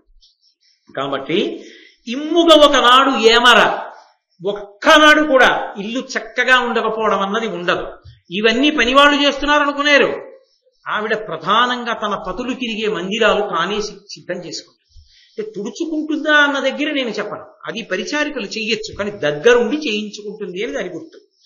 ప్రమోదము సల్పుదు బంధుకోటికిన్, బంధువులు వచ్చినప్పుడు పరమ సంతోషంగా వాళ్ళు గడిపి వెళ్ళిపోయేటట్టుగా మాట్లాడతాను చక్కగా, అలా పెడతాను వాళ్ళకి. పలుమారుం తలమాకిట మెలగుట అసతీజననైక మిత్రత కలహంబుల కెలయుట నగుపలుకుల పెలుచనగుట నాకు కాని పేరి విమగువా. ఓ సత్యభామ, నా భర్తలు నన్ను ఎందుకు ఇష్టపడతారో తెలుసా? పలుమారుం తలవాకిట మెలగుట, ఏమీ తోచట్లేదని వచ్చి వీధి గుమ్మంలో నించుని అలా చూస్తూ ఉండడం, అలాంటి పనులు నేను చెయ్యను. అసతీజనైక మిత్రత, సతి కానిది అంటే వేరో భర్త యొక్క హృదయాన్ని తెలుసుకుని భర్త యొక్క ప్రేమని పొందాలనేటటువంటి ప్రయత్నం లేకుండా మిడిసిపాటితో తన ఇష్టం వచ్చినట్టు తాను ప్రవర్తించే ఆడవాళ్లతో నీ స్నేహం చేసి మాట్లాడడం. కలహంబుల కెలయుట, దెబ్బలాటలకు వెళ్ళడం, గట్టిగా అరవడం, మాట్లాడడం, అలాంటి పనులు నేను చేయను. నవ్వు పలుకుల పెలచున్నగుట, 10 మందిలోకి వచ్చి అదే పనిగా ప్రతిదానికి హాస్యమాడడం నవ్వడం, అలా నేను నవ్వను. ఇప్పుడు ఓసారి ఏదో ఒక హాస్యం అనవలసి వస్తే హాస్యం ఆడతాను, నవ్వుతాను, అంతేకాని ఇక 24 గంటలు హాస్యం ఆడుతూ ఉండడం, నవ్వుతుండడం, దానివల్ల ఏమైపోతుందంటే అది ప్రవృత్తి అయిపోతుంది. అయిపోయి మనం ఎవరితో మాట్లాడుతున్నాం వాళ్ళ మీద అలా హాస్యం ఆడచ్చా అని ఉండదు. భర్త మీద, తండ్రి మీద, మామ మీద, అత్త మీద, గురువు మీద, బంధువుల మీద, బావగారుల మీద కొన్నాళ్ళకేమవుతుంది, వాడు కళ్ళాన్ని అదుపులో పెట్టుకోలేడురా, ఇష్టం వచ్చినట్టు మాట్లాడుతుంది, వెళ్ళకండి వాళ్ళ ఇంటికి. కాబట్టి అదుపు తప్పి అదే పనిగా హాస్యం కోసం నవ్వడం, హాస్యం కోసం మాట్లాడడం నీ చెయ్యను. నాకు కాని పేరి విమగువా, నేను అలాంటి పనులు చేసేదాన్ని కాదు. ప్రయత్నపూర్వకంగా అటువంటి వారికి దూరంగా ఉంటాను. పతులిచ్చమి ఈ ప్రవాస స్థితులైనన్ పుష్పగంధ దీప్తాభరణ ప్రతతి ధరింప తద్గతమతి నగుచు తదాగమంబమది కాంక్షింతును. నా భర్తలు ఇంట్లో లేని సమయంలో ఒంటి నిండా పరిమళ ద్రవ్యాలు పూసుకోవడం, సిగలో విశేషంగా పువ్వులు అలంకారం చేసుకోవడం, మంచి మంచి భూషణాలు పెట్టుకోవడం, మంచి మంచి బట్టలు కట్టుకోవడం చెయ్యను. అలాగని శౌచం వదలదు, నిరాడంబరంగా ఉంటాను. నా భర్తలు ఉన్నప్పుడు బాగా అలంకారం చేసుకుంటాను. నేను ఒక్క మాట మాట్లాడతాను, ఆమెలోని ఆడతనాన్ని చూడడానికి అర్హుడైన వాడి ముందే ఆమె అందం చూపింపబడాలి. ఆమె ఆకర్షణగా కనపడవలసింది ఆయనకి. ఆమె అమ్మగా ఎవరికి కనపడాలో ఆమెలో అమ్మతనం చూడడానికి అవకాశంగానే ఆమె కనపడాలి, అంతే. అంతకన్నా ఒక్క మాట ఇంకా నేను ఎక్కువ మాట్లాడను. కాబట్టి నేను అలా ప్రవర్తిస్తుంటాను, అందుకని అలా అలంకారం చేసుకోను భర్త లేకపోతే. మా అత్త పృథ్వీ సమాన పృథాదేవి కుంతి భోజాత్మజ కోమలాంగి సతతంబు భోజన స్నానాదికములయం దిమ్ముగ పరిచర్య ఏన చేసి సంప్రీత చేయుదా. జనవంజుడకు ధర్మతనయుని బంతి నిత్యంబు పసిడి పళ్ళెరంబులు కుడుచు బ్రాహ్మణులు అతిపుణ్యులు 8,000 సమిద్ధమతులు యతులు 10,000 వారల కనుదినంబు అన్నపానంబులర్హ సహాయనగుచు గుడికముగ ఏన కావింతు ఉచిత వస్త్రభూషణాదుల పరితోషముగా పునర్తు. ఓ సత్యభామ, మా అత్తగారు కుంతీదేవి, ఆమె పృథివీ సమాన. భూదేవికి ఎంత ఓర్పో మా అత్తగారికి అంత ఓర్పు. అత్తగారి గురించి అంత మంచి మాట మాట్లాడింది. నేను పేరెందుకు చెప్పాలి కానీ అనపర్తి ఉపన్యాసాలు పెడుతుండేవాడిని. అక్కడ నాకు కుటుంబంతో పరిచయం. ఆ కోడల్ని పురిటికి తీసుకెళ్లారు, పుట్టింటి వారు. ఆమె రానని మొరాయించింది. అలా కాదమ్మా, మొదటి పురుడు కదా అని తీసుకెళ్ళిన 2వ రోజు అమ్మాయికి 104 జ్వరం వచ్చి అత్తయ్య గారండి అని కలవరిస్తుంటే, అత్తగారిని విడిచి ఉండలేదయ్యా, నా మాట వినండి అని చెప్పి వెళ్ళి తీసుకొచ్చి మొదటి పురుడు కూడా అత్తవారింట్లో పోశారు. ఆ అత్తా కోడలుగా ఉండరు. ఇప్పటికీ నేను ఎప్పుడైనా అనపర్తి తెరితే వాళ్ళ ఇంటికి వెడుతూ ఉంటాను. ఎవరైనా చూస్తే వాళ్ళని అత్తా కోడళ్ళు అందరూ తల్లి కూతుళ్ళని అంటారు. అంత ప్రేమ. అత్తగారు కోడల్ని కూతురు కన్నా ఎక్కువగా చూస్తారు. కూతురుగా చూడడం అంటే ఏమిటండి? ఒక్కటే, ఆమె సంతోషంగా ఉండాలని కోరుకుంటాం కదా. 6:30 వరకు పడుకుందనుకోండి ఉదయం, ఫోన్లేదే రాత్రి నిద్ర పట్టలేదేమో, బడలిపోయిందేమో, పడుకోనిద్దు పిచ్చి తల్లిని అంటాడు తండ్రి. ఫోన్లేండి పడుకొని మనిషే గట్టిగా చప్పుడు చేయకే, పడుకుంది ఏమిటో ఇవాళ లేవలేదు పిల్ల అంటుంది తల్లి. కోడలు పడుకున్నా నువ్వు అలాగే భావన చెయ్యాలి. ఆమె ఒకరి కూతురే, నిన్ను నమ్ముకుని నీ ఇంటికి వచ్చింది. నీ పెద్దరికం ఇంట్లో నువ్వు మామగారి, నీ కూతురికి ఏ భావన చేస్తావో ఆమె యందు కూడా ఆ భావనే ఉంది. ఫోన్లేవే పిల్ల ఏం బడలిపోయిందో, పడుకుంది, లేవని లేచాక అడుగుదాం. పడుకొని వండాలా, పడిపోయింది కాసేపు, ఏమ్మా ఏమైనా బడలిపోయావా, అలసటగా ఉందా అని కూతుర్ని ప్రేమించిన కన్నా ఒక్క అడుగు ఎక్కువే ప్రేమించాలి అత్తమామలు. ఎక్కడో పుట్టిన పిల్ల ఆ తల్లిదండ్రుల చేతిలో ఎంత గారాబుగా పెరిగిందో ఇక్కడికి వచ్చాక బిక్కు బిక్కుమంటూ వస్తుంది. పెద్దరికం ఉన్న నువ్వు తండ్రిలా ఆదరిస్తే మా మామగారు ఉన్నారని పొంగిపోతుంది, మా అత్తగారు ఉన్నారని పొంగిపోతుంది. తల్లిని విడిచిపెట్టిన ఆడపిల్ల ఎంత బెంగ పెట్టుకుంటుందో దాన్ని తీర్చవలసింది అత్తగారే. నీకెందుకమ్మా నేనున్నానని కుటుంబంలో సభ్యత్వాన్ని కల్పించవలసింది అత్తగారే. నువ్వు పరాయిదానివి కాదు, ఈ ఇంటి పిల్లవి అన్న భావన ఎవరు కల్పించాలంటే అత్తగారే కల్పిస్తుంది. అత్తగారు ఎడమొగంగా ఉందనుకోండి, ఆమె ఎప్పటికీ కుటుంబ సభ్యురాలు కాదు. బిక్కు బిక్కు బిక్కు బిక్కుమంటూ ఉంటుంది. ఇది ముట్టుకుంటే ఏమవుతుందో, ఇస్తే ఏమవుతుందో, పుచ్చుకుంటే ఏమవుతుందో, మాట్లాడితే ఏమవుతుందో, రమ్మంటే ఏమవుతుందో, వద్దంటే ఏమవుతుందో ఎప్పుడూ భయమే. మనం ఎవరింటికో వెళ్ళామనుకోండి, మనం నిర్ణయాలు చెయ్యంగా. అలా ఉండకూడదు. కోడలంటే వాళ్ళు ఎవరో వచ్చారు, మామయ్య గారు శ్రీరామనవమికి మీరు 100 రూపాయలు సందా ఇస్తామన్నారట, వచ్చారు కానీ మిమ్మల్ని అడిగిద్దామని ఇవ్వలేదు మామయ్య గారు ఉందనుకోండి. ఏమ్మా 100 రూపాయలు ఇస్తే తప్పేమిట్రా నాన్న, నేను చెప్పలేదు అనుకో నాన్న, 100 రూపాయలు ఇస్తే శ్రీరామనవమికి ఏమైంది, బంగారు తల్లి వాళ్ళ బెంగ పెట్టుకోకండి, నీళ్ళేనమ్మా స్వేచ్ఛగా ఇవ్వచ్చు అని. నువ్వు ఈ కుటుంబమునందు సభ్యురాలివి అని మామగారు కాదుగా ఎక్కువ మాట్లాడేది, ఆడపిల్ల కాబట్టి అత్తగారు మాట్లాడుతుంది. ఈ ఇల్లు ఆమె ఇంటి పేరు వదిలేసిందా, వంశం వదిలేసిందా, గోత్రం వదిలేసిందా, నమ్మి ఆ ఇంటికి పోయిందా, పోయినప్పుడు ఆ ఇంటి సభ్యత్వం నీకు ఉంది అన్న భావన అత్తగారు కల్పించాలి. అది ఆమె కర్తవ్యం. అంతేకాని అత్తగారిని చూస్తే భయపడిపోయేటట్టు ఆడపిల్లుంటే ఆమె ఏ సంతోషంగా ఉంటుంది చెప్పండి నాకు. పెద్దరికం ఉన్నట్ట, పెద్దరికం పోయినట్ట. అప్పుడు అందుకే పరిణితి కలిగి ఉండాలి. మామగారి స్థానంలో పెడితే మామగారిలా బతకడం నేర్చుకోవాలి, అత్తగారైతే అత్తగారిలా బ్రతకడం రావాలి. కొడుక్కి పెళ్ళైపోయి కోడలు వస్తే అత్తగారు అవడం కాదు, నువ్వు అత్తగారివై కోడలు రావాలి తప్ప. నీకు కోడలు వస్తోందంటే చాకరీ చేయడానికి ఇంకో పని పిల్ల వస్తోంది కాదు, నీ కుటుంబంలోకి ఇంకో సభ్యురాలు వస్తోందని నువ్వు అంగీకరించగలగాలి. అది హృదయం. అలా కుంతిదేవి చూసింది. అందుకుని చెప్తోంది కోడలు ద్రౌపదీదేవి, మా యత్త పృథ్వీ సమాన పృథాదేవి కుంతి భోజాత్మజ కోమలాంగి. పరమ సుకుమారి మా అత్తగారు, అయినా ఎన్ని కష్టాలు పడిందో తెలుసా. ఇది పరస్పర విరుద్ధం. మహారాజ కుమార్తె అంత కోమలమైంది, అన్ని కష్టాలు ఎందుకు పడిందో తెలుసా. అకారణంగా మా మామగారు నా భర్తలు చిన్న వయసులో ఉండగా మా మామగారు చనిపోయారు. అప్పటి నుంచి మా అత్తగారు ఎన్ని కష్టాలు పడి పెంచి పెద్ద చేసిందో నా భర్తల్ని. ఇవాళ నేను సిద్ధాంతం తింటున్నా.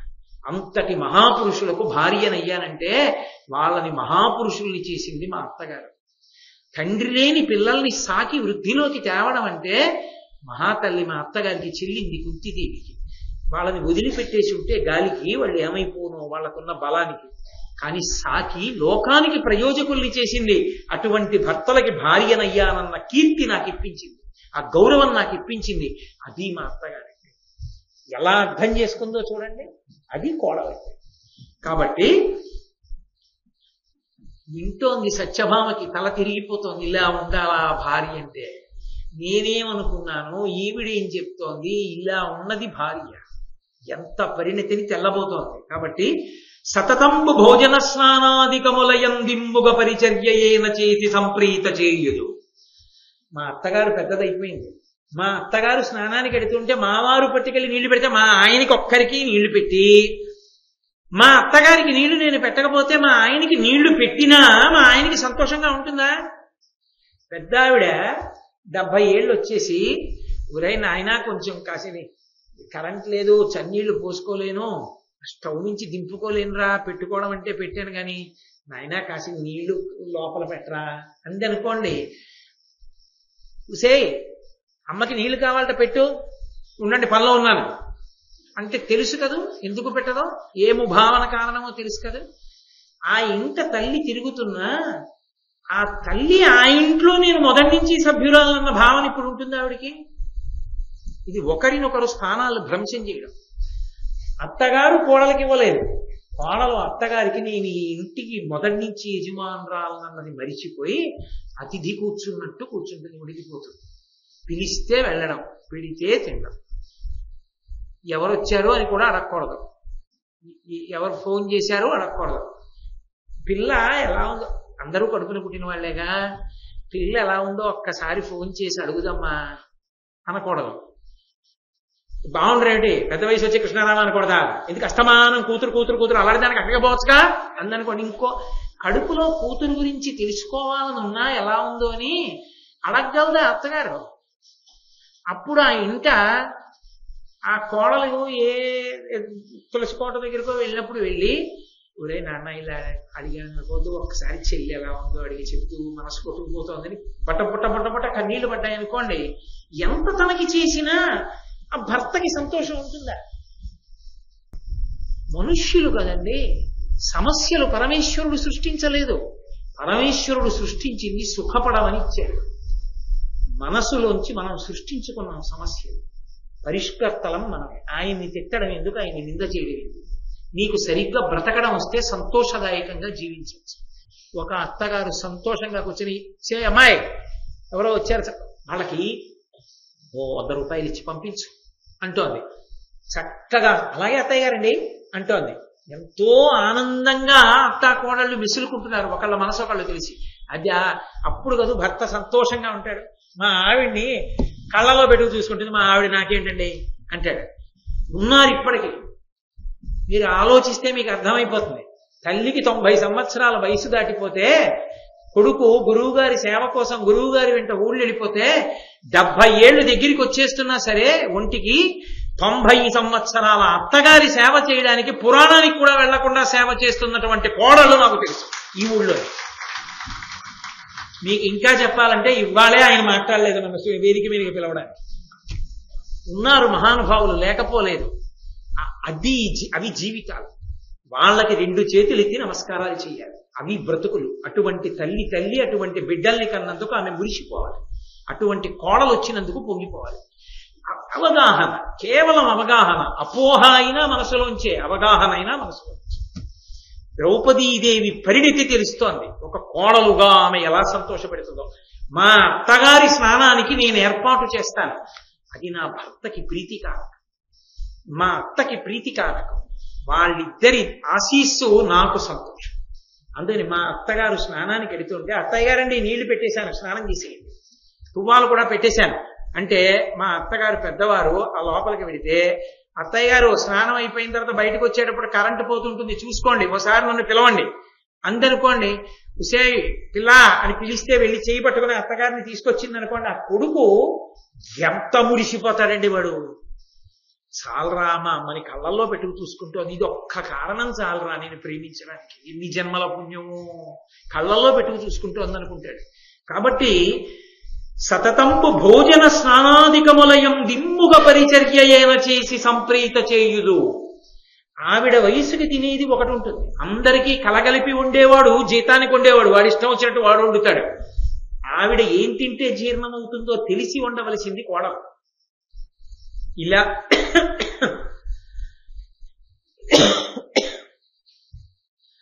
అన్నం ముట్టుకుంటే లేహ్యంలా కలిసిపోవాలి మెత్తగా.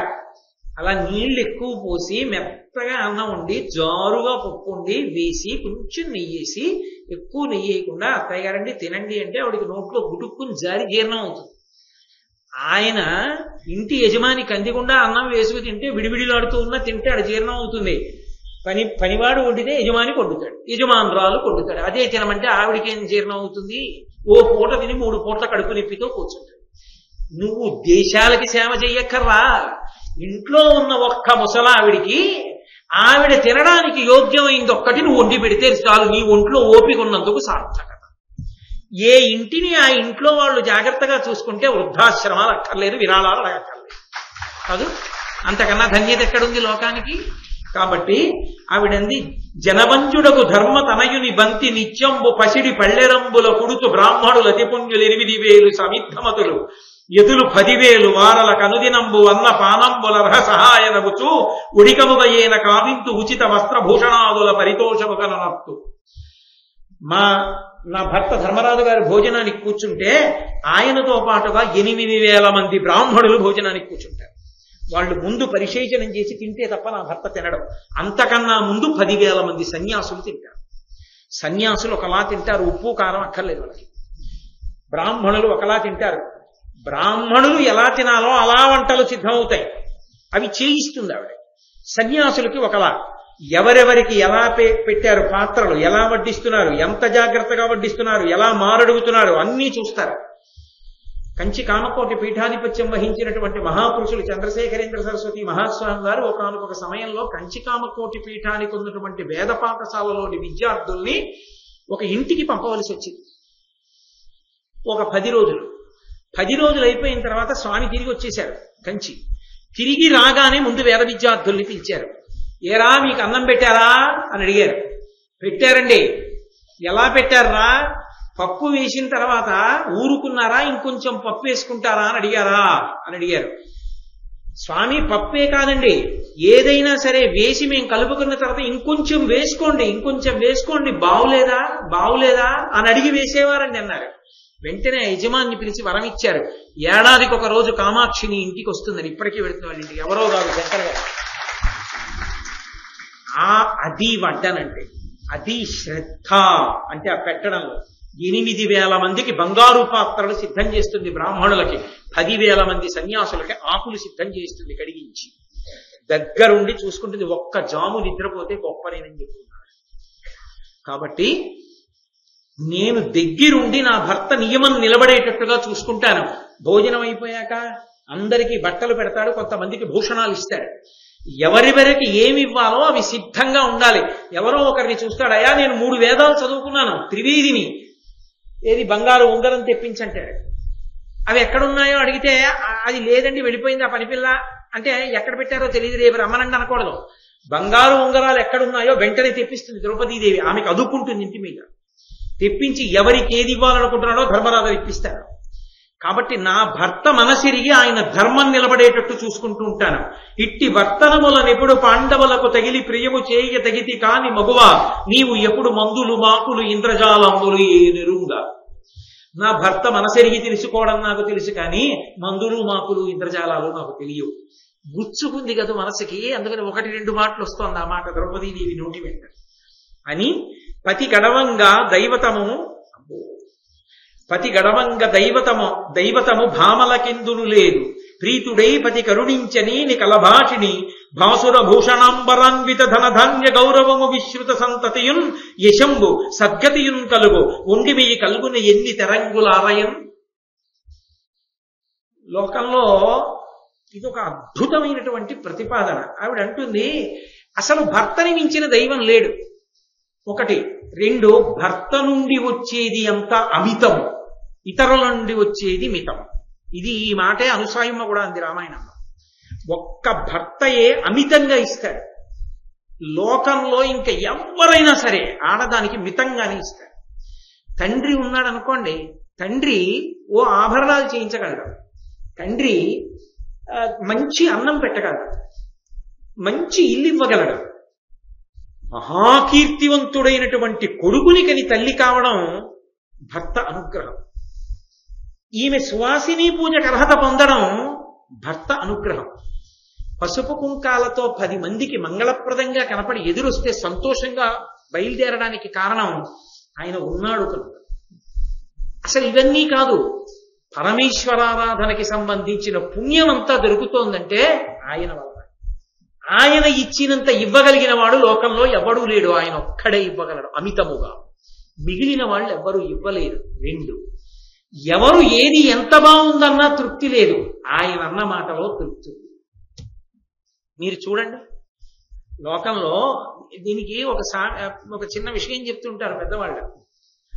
వెనకటికి కొంతమంది మత్స్యకారులు సముద్ర గర్భంలోకి వెళ్లి దూరంగా కొన్ని నెలల పాటు ఉండి మంచి మంచి ముత్యాలు కూడా పట్టుకుని వచ్చి భార్యలకి ముత్యాల సరాలు పేర్లు చేసి మెడలో వేస్తుండేవారు. ఒక ఆయన అంత లోపలికి వెళ్ళేవాడు కాదు, పొద్దున్న వెడితే రాత్రికి వచ్చేసేవాడు. ఏదో కొద్ది చేపలు వేటాడేవాడు, తెచ్చేవాడు, అమ్మేసేవాడు, ఆ డబ్బట్టుకుని ఇంటికి వచ్చేసేవాడు. ఆమె మెడలో నత్తగుల్లల పేరు ఉండేది, శంఖాల పేరు, చిన్న చిన్న శంఖాలు ఉంటాయి కదా, ఆ గొలుసులు వేసుకుని. ఆమె ఎంతో కాంతివంతంగా ఉండేది, వీళ్ళు కాంతిహీనమై ఉండేవారు. ఎందుకని అని అడిగారు వాళ్ళందరూ. ఒకసారి నువ్వు ఎందుకు ఇంత కాంతివంతంగా ఉంటావని. మీ భర్తలు 2 నెలలకో 3 నెలలకో ముత్యాల హారాలు తెచ్చి మీ మెడలో వేస్తారు. అవి వేసుకున్నప్పుడు మిగిలిన 2 నెలల 29 రోజులు పక్కింటి వాళ్ళు బాగున్నాయంటారు, దాంట్లో లాకెట్ ఉంటే బాగుండేదని కొంతమంది అంటారు. నా భర్త సముద్రపు ఒడ్డున ఇసుకలో దొరికినటువంటి శంఖాలు తెచ్చి నాకు ఇస్తే దారం కట్టి మెడలో వేసుకుంటే ఎంత బాగుందే, నీకు ఏదైనా అందమేనే అంటాడు. ఆ కితాబు నాకు చాలు, అది నాకు రోజూ దక్కుతుంది, అందుకే నా ఎందుకు కాంతి. మెడలో ఏది వేసుకున్నావన్న దాని వల్ల అందం కాదు, మెడలో వేసిన వాడి కితాబు ఎవరు నీ అందానికి అభినందించాలో వాడు అభినందించిన నాడు అందం. అలా అందాన్ని అభినందించడానికి అర్హుడు భర్త ఒక్కడే. ఆయన అభినందనలు అందుకోలేనప్పుడు ఇన్ని భూషణాలుండి ఏం ఉపయోగం? అందుకని నేను ఆయన అభినందనలు అందుకునే అందగత్తెగా నిలబడతానంటే ఆయన మనసులోకి చేరుతాను. అందుకని ఓ సత్యభామ, అది పతి గొప్పతనం. ఆ పతి కితాబు పొందడానికి ప్రయత్నం చెయ్యాలి. ఆయనకు అందముగా నేను తప్ప వేరొకరు కనపడరు. కారణం ప్రేమతో కూడిన విషయం. అందుకని ఆయనకి అందం అంటే నేనే, అందం ఇంకొకటి కాదు ఆయనకి లోకంలో. ఆ స్థాయి ఆయన పొందారు, ఆ అదృష్టాన్ని నేను పొందాను. అది దాంపత్యం అంటారు. కాబట్టి కరము దుఃఖపడినగాని యొక్కింత సౌఖ్యంబు ధర్మగతియు కలుగదిందు చూడు మబల భర్తృ శుశ్రూష ఫలము సంతత శుభంబు కలదు ధర్మముదవు. లోకంలో చూడు సత్యభామ, ఏ ప్రయోజనాన్ని పొందాలన్నా కూడా కొంత కష్టపడవలసి ఉంటుంది. ఏ కష్టం పడకుండా ఫలితాలు వచ్చేయమంటే ఎప్పుడూ రావు. ఓ ఈశ్వర కృప కలగాలంటే దేవాలయానికో ప్రదక్షిణం చేయాలి, ప్రదక్షిణం చేయాలంటే కొంచెం కష్టపడాలి. ఓ ఉపవాసం చెయ్యాలి, ఏ నాగుల చవితో వచ్చింది పిల్లలు సంతోషంగా ఉండాలంటే ఓ ఉపవాసం చెయ్యాలి. ఏదో తరగని కూరతో భోజనం చేయాలన్న రోజున తరగని కూరతోటే భోజనం చేయాలి, జీవాన్ని అదుపు చేసుకుని. ఏ కైలాస గౌరి నోమో చేస్తుంటే ఆ నోము జరుగుతున్నంతసేపు మౌనంగా ఉండి పసుపు కుంకాలు ఇచ్చుకోవాలన్నప్పుడు మౌనంగా ఉండాలి, నియమం పాటించాలి. ఏ ఫలితాన్ని లోకంలో పొందాలనుకున్నా కూడా కొంత కష్టపడవలసి ఉంది. అసలు కష్టమన్నది పడవలసిన అవసరం లేకుండా తన పని తాను చేసినంత మాత్రం చేత ఇహమునందు సుఖము పరమునందు సౌఖ్యము రెండూ వచ్చి ధర్మంలో నిలబడడం అన్న మూడోది కలిసి వచ్చేది ఒక్క భర్త దగ్గర. వండి పెట్టడం ఎవరి కొరకో కాదు, తన పని తాను చేసుకుంటోంది భర్తకు వండి పెట్టడం. తన భర్తకి తాను వండి పెట్టి తన భర్త తిని అబ్బా ఏం వండావే అన్ననాడు ఎంత సంతోషపడిపోయిందో. ఆ భర్త సంతోషపడిపోయినట్టు వండి పెట్టినందుకు పరమేశ్వరుడికి మహానైవేద్యం పెట్టిన ఫలితాన్ని పొందింది. పరాన్ని పొందిందా లేదా? నా పని నేను చేసుకుని ఎక్కువ కష్టపడిపోలేదు. చిన్న కష్టంతో సామాన్య కష్టంతో నా పని నేను చేసుకుంటే ఆ పని చేసుకున్నందుకు ఇక్కడ కితాబులు సంతోషం సుఖం పరలోకమునందు నేను పొందవలసినటువంటి వైభవం ధర్మమునందు నిలబడ్డానన్న ఖ్యాతి ఇన్ని కలిగేది భర్తని అనుగమించి చేసినప్పుడే. సత్యభామ, అలా చెయ్యడం చేతనే ప్రీతి ఏర్పడి దాంపత్యం అన్నది వర్ధిల్లుతుంది. లేని నాడు ఆ దాంపత్యానికి అర్థమే లేదు.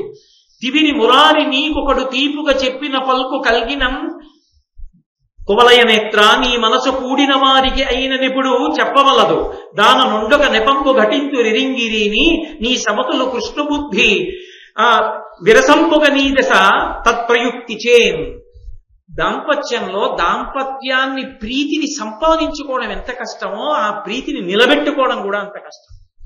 దీనికి విఘాత కారణములు ఉంటాయి. దాంపత్యంలో అవగాహనలో దోషాలు వచ్చి అరమరికలు వస్తాయి. ప్రధానంగా ఎందుకు వస్తాయి తెలుసా? ప్రేమ ఎక్కడ ఎక్కువ ఉంటుందో అక్కడ పురుషుడు తన మనసులో మాట దాచకుండా రహస్యం చెప్తాడు. నీకు ఒక విశేషం చెప్పనా, ఇది జరగబోతోంది, ఇలా జరుగుతోందని చెప్తాడు. భర్త ప్రీతితో చెప్పిన రహస్యాన్ని భార్య తనలోనే ఉంచుకోవాలి. మా ఆయన నాకు చెప్పారని పొరపాటున ఎక్కడైనా చెప్తే వాళ్ళు మళ్ళీ ఎక్కడో అన్నారనుకోండి, మీకు ఎలా తెలిసిందంటే మీ ఆవిడే చెప్పింది అన్ననాడు నీకు భర్త చెప్పడం మానేస్తాడు. ప్రేమలో విభేదాలు వస్తాయి. నీకు చెప్పొద్దని నీ మీద ప్రేమతో చెప్పాను, నువ్వు వెళ్ళి చెప్పావు, ఎంత ఇబ్బంది వచ్చిందో తెలుసా దానివల్ల? ఎందుకు చెప్పావు అలాగా అని పెద్ద గొడవలు వస్తాయి. కాబట్టి కొన్ని చెయ్యకూడదు. ఒకానొక సందర్భంలో నేను ఆ మాట ఏదో చెప్పవలసి వస్తోంది కాబట్టి అంటున్నాను. ఒక ఆర్థిక మంత్రి తన భార్యతో అన్నాడు, బడ్జెట్ పెట్టే ముందు ఫలానావి ఎక్కువ కొనేసుకోవాలి, దాని మీద ట్యాక్స్ పడుతుంది. ఆమె వెళ్ళి చాలా ఎక్కువ కొనుక్కుంది. షాప్ వాళ్ళు కనిపెట్టారు. దీని మీద ట్యాక్స్ పడుతుందన్నమాట, రేటు పెరుగుతుందని అన్ని 4 రోజులు దొరకడం మానేసి బడ్జెట్లో ట్యాక్స్ పడింది దాని మీద. ఎందుకు 4 రోజులు దొరకలేదు అని విచారణ చేశారు. ఆర్థిక మంత్రి వారి భార్య ఎప్పుడూ కొననని కొని పట్టుకెళ్ళింది కాబట్టి ట్యాక్స్ పడుతుందని బహుశా ఆయన చెప్పుంటాడని దాచామన్నారు. ఆయన రాజీనామా చేయవలసి వచ్చింది. మరి బడ్జెట్ రహస్యం బయటికి రావా? కాబట్టి భార్యని నమ్మి చెప్పింది భార్య ఎందే ఉండాలి, లేకపోతే ఉపద్రవాలకు ఎడుతున్నాం ఒక్కసారి. అందుకని ఆ తర్వాత ఎందుకు చెప్పావే అని అడిగితే ఏమో చెప్పేశాను అంటే కుదరదు. కాబట్టి దాంపత్యములకు విఘాతం ఎక్కడొస్తుందో చూసుకోవాలి, విఘాత కారణములను తొలగతోసుకోవాలి బుద్ధితో. కాబట్టి భర్త చెప్పిన దాన్ని రహస్యం ఎవరికి చెప్పకే, అన్నదాన్ని రహస్యంగానే ఉంచాలి. కాబట్టి మురారి, మా అన్నయ్య ఎప్పుడైనా వచ్చి, మా అన్నయ్య చాలా నిర్వహిస్తుంటాడు, మా అన్నయ్య నిర్వహణ చాలా చమత్కారంగా ఉంటాయి, కొన్ని రహస్యంగా చేస్తాడు. అందులో కృష్ణుడు చేసే పనులు చాలా రహస్యంగా ఉంటాయి. మా అన్నయ్య నీకు చెప్పాడు అనుకో ప్రేమతో, వెళ్ళి నువ్వు రుక్మిణీదేవికి చెప్పావనుకో, ఈయన మళ్ళీ రుక్మిణీదేవి దగ్గరికి వెళ్ళినప్పుడు ఏమండి ఇలా చేస్తున్నారట, నీకెవరు చెప్పారంటే సత్యభామ చెప్పింది అందనుకోండి, రుక్మిణి దగ్గర అవుతుంది, సత్యభామ దూరం అవుతుంది. కాబట్టి ఎప్పుడు చెప్పకే, అలా చెప్పకూడదు. భర్త చెప్పిన రహస్యాలు బయట చెప్పకూడదు. అలాగే పతికి ననుంగులైన తగు బంధుల మిత్రుల భోజనాది సత్కృతములను ఆచరించుతూ అకృత్రిమ భక్తి నియుక్తి సంతతోద్ధితమతి వైచరింపము తదీయ హితేతర వృత్తులైన వారతివా భవత్ సుహృజ్జనంబులైనను గైకనకుండుమిప్పుడు. నీ భర్త యొక్క అభివృద్ధికి కారణమైన వాడు, నీ భర్త యొక్క అభ్యున్నతిని కోరుకునేవాళ్ళు, నీ భర్త వృద్ధిలోకి రావాలని సంతతము ఆలోచన చేసేటటువంటి వాళ్ళు, ఆయన గురించి పాటుపడేవాళ్ళు నీ ఇంటికి వచ్చినప్పుడు వాళ్ళ గురించి నీకు ఇష్టం ఉన్నా లేకపోయినా నీ భర్త అభ్యున్నతికి కారకులు కనుక వాళ్ళతో నువ్వు చక్కగా ప్రేమతో వ్యవహరించి వాళ్ళ గౌరవాన్ని నిలబెట్టి పంపించు. నీ పట్ల ప్రీతితో ఉన్నా కూడా వాళ్ళు నీ భర్తకి ప్రమాదం తెచ్చే వాళ్ళని నీకు తెలిసిన్నప్పుడు దగ్గరకు ఆదరించవద్దు. ఎందుకంటే నీ సంతోషాలకన్నిటికీ మూలం నీ భర్త అయి ఉన్నాడు. ఆయనకే విఘాతం తీసుకొచ్చే వాళ్ళని దగ్గరికి తీసుకోకూడదు, దూరంగా పెట్టు. కాబట్టి ఈ విషయాన్ని మనసులో సంతతము ఆలోచన చేస్తూ ఉండు. అలాగే ఏ నరుగమి ఇట్లడిగితి అని ఆవిడంది ఆ ద్రౌపదీదేవి. ఒక్క విషయాన్ని బాగా గుర్తుపెట్టుకో సత్యభామ, అసలు ఈ లోకమునందు సుఖాన్ని, పైలోకాల్లో స్థానాన్ని, విశేషమైనటువంటి పుణ్యాన్ని, మళ్లీ పుట్టవలసిన అవసరం లేకుండా పొందవలసినంత మోక్షాన్ని కూడా పురుషుడు పొందడం కష్టం. ఎందుకని? పురుషుడు సామాగ్రి తీసుకొస్తే ఫలితం రాదు. నేను తులసీదళాలు ఇన్ని పట్టుకొచ్చి ఈశ్వరుడికి పేరు నామాలు చెప్పి వేశాను అనుకోండి, ఆయన అంగీకరిస్తాడని నమ్మకం లేదు. పత్రం పుష్పం ఫలం తోయం యోమే భక్త్యా ప్రయచ్చతి, నేను భక్తితో వేస్తే ఒక్క దళం చేరుతుంది. కానీ ప్రీతితో నా భార్య నాకు పెట్టిన అన్నం మహానైవేద్యం అయిపోయింది. నా పని నేను చేసుకుంటూ భక్తితో నిలబడితేనే నాకు పుణ్యం. ఆమె ప్రేమతో నాకు చేసినంత మాత్రం చేత విశేషమైన పుణ్యాన్ని కూడా మూటగట్టుకుంది. ఆ పైన తాను భగవంతుణ్ణి సేవించింది అనుకోండి, ఏదో రామకోట రాసుకుంది, అందులో ఫలితం భర్తకి లేదు. నీకన్నీ చేసి తను రాసుకుంది, నీకెందుకు అందులో భాగం ఇవ్వరు. కాబట్టి ఒక ఆడదానికి ఇంత వైభవాన్ని ఇవ్వగలిగిన వాడు భర్త. ఆ ధర్మం మనసులో ఉన్నప్పుడు భర్తని ప్రేమించకుండా ఏ ఆడది ఉండగలదు. పెళ్లి అవడం అంటే అదొక పెద్ద భాగ్య విశేషం. ఎందుకంటే తరించడానికి మార్గం కలిగింది. భర్త పరమేశ్వర స్వరూపం కనుక సేవించి వైభవాన్ని పొందారు. భర్త వెళ్ళిపోతే ఎందుకు అమంగళ స్వరూపం అయిపోయిందంటే ఆమెకి పుణ్యాచరణము పోయింది. ఆమెకి ఏది ఇన్ని పుణ్యాలేవి ఎక్కడి నుంచి వచ్చాయి? లేవు. తన పని తను చేసుకున్నంత మాత్రాన పుణ్యం వచ్చేస్తోంది సువాసినికి. కాబట్టి ఓ సత్యభామ, ఇది జ్ఞాపకం ఉంచుకున్నాడు. ప్రేమతో భర్తని అనుగమించు, తప్ప భర్తని వశం చేసుకుందామని కోరుకు. అంటే సత్యభామంది, ఏ నురుగమి ఇట్లడిగితి నా నేరమి సైపవలయు నగవుగగును మీ మానిని నా పలుకులు సన్మానితం భవచ్చరిత్ర మహిమ ధరిత్రి. ఓ ద్రౌపదీదేవి, నాకు తెలియదు ఎంత గొప్పదానివి, ఎంత గాంభీర్యం ఉంది, ఎంత శాస్త్ర పాండిత్యం ఉంది, ఎంత అవగాహన ఉంది నీలో, ఎంత గొప్పగా నాకు చెప్పావు. ఇవన్నీ నాకు తెలియక నేను మాట్లాడిన మాటలు ఎంత దోషమో నాకు ఇప్పుడు అర్థమవుతోంది. కాబట్టి నేను పరిహాసం ఆడానని స్వీకరించు. నేను అన్నాను పొరపాటు మాటలు నిజమే, నీచకాంతలతో మాట్లాడవలసినట్లు నీతో మాట్లాడాను. ఒక్కలా అనుకో, నా మనసు నా మీద నీకు కోపం ఉండదు. నేను పరిహాసం ఆడాను అనుకో. ఎందుకని? నేను వదిన్ని కదూ, వదిన ఆడబడుచుతో పరిహాసం ఆడుతుందిగా, అందుకని స్వతంత్రించాననుకో. మనసులో కష్టపెట్టుకోకు, నన్ను క్షమించు. ఎంత పొంగిపోయి ఉంటుంది ద్రౌపదీదేవి. అదే కదా ఆవిడ కోరుకున్నది. ఈ మార్పు రావాలనే కదా ఆవిడ ఇంత కష్టపడి చెప్పింది. ఎంతో పొంగిపోయింది. అలా మనసులో పెట్టుకునేదానని కాదమ్మా, చాలా సంతోషం. విషయం నువ్వు స్వీకరించగలిగితే చాలు. ఎంతో ఆనందించారు. ద్రౌపదీదేవి వలన సత్యభామ ఒక గృహిణిగా, ఒక భార్యగా, ఒక తల్లిగా తాను వ్యవహరించవలసినటువంటి తీరుతెన్నులు తెలుసుకుని అసలు దాంపత్యము అన్న మాటకు అర్థం ఏమిటో, దాంపత్యం అంటే ఎలా ఉండాలో, ఒండుల మధ్య ప్రేమ ఎలా ఉండాలో ఒక్కసారి మననం చేసుకుని మురిసిపోయి. అంత గొప్ప విశేషం సత్యభామ ద్రౌపదీ సంవాదము అని ఆరణ్యకాండ యందు ఒక ప్రధానమైనటువంటి ఘట్టం.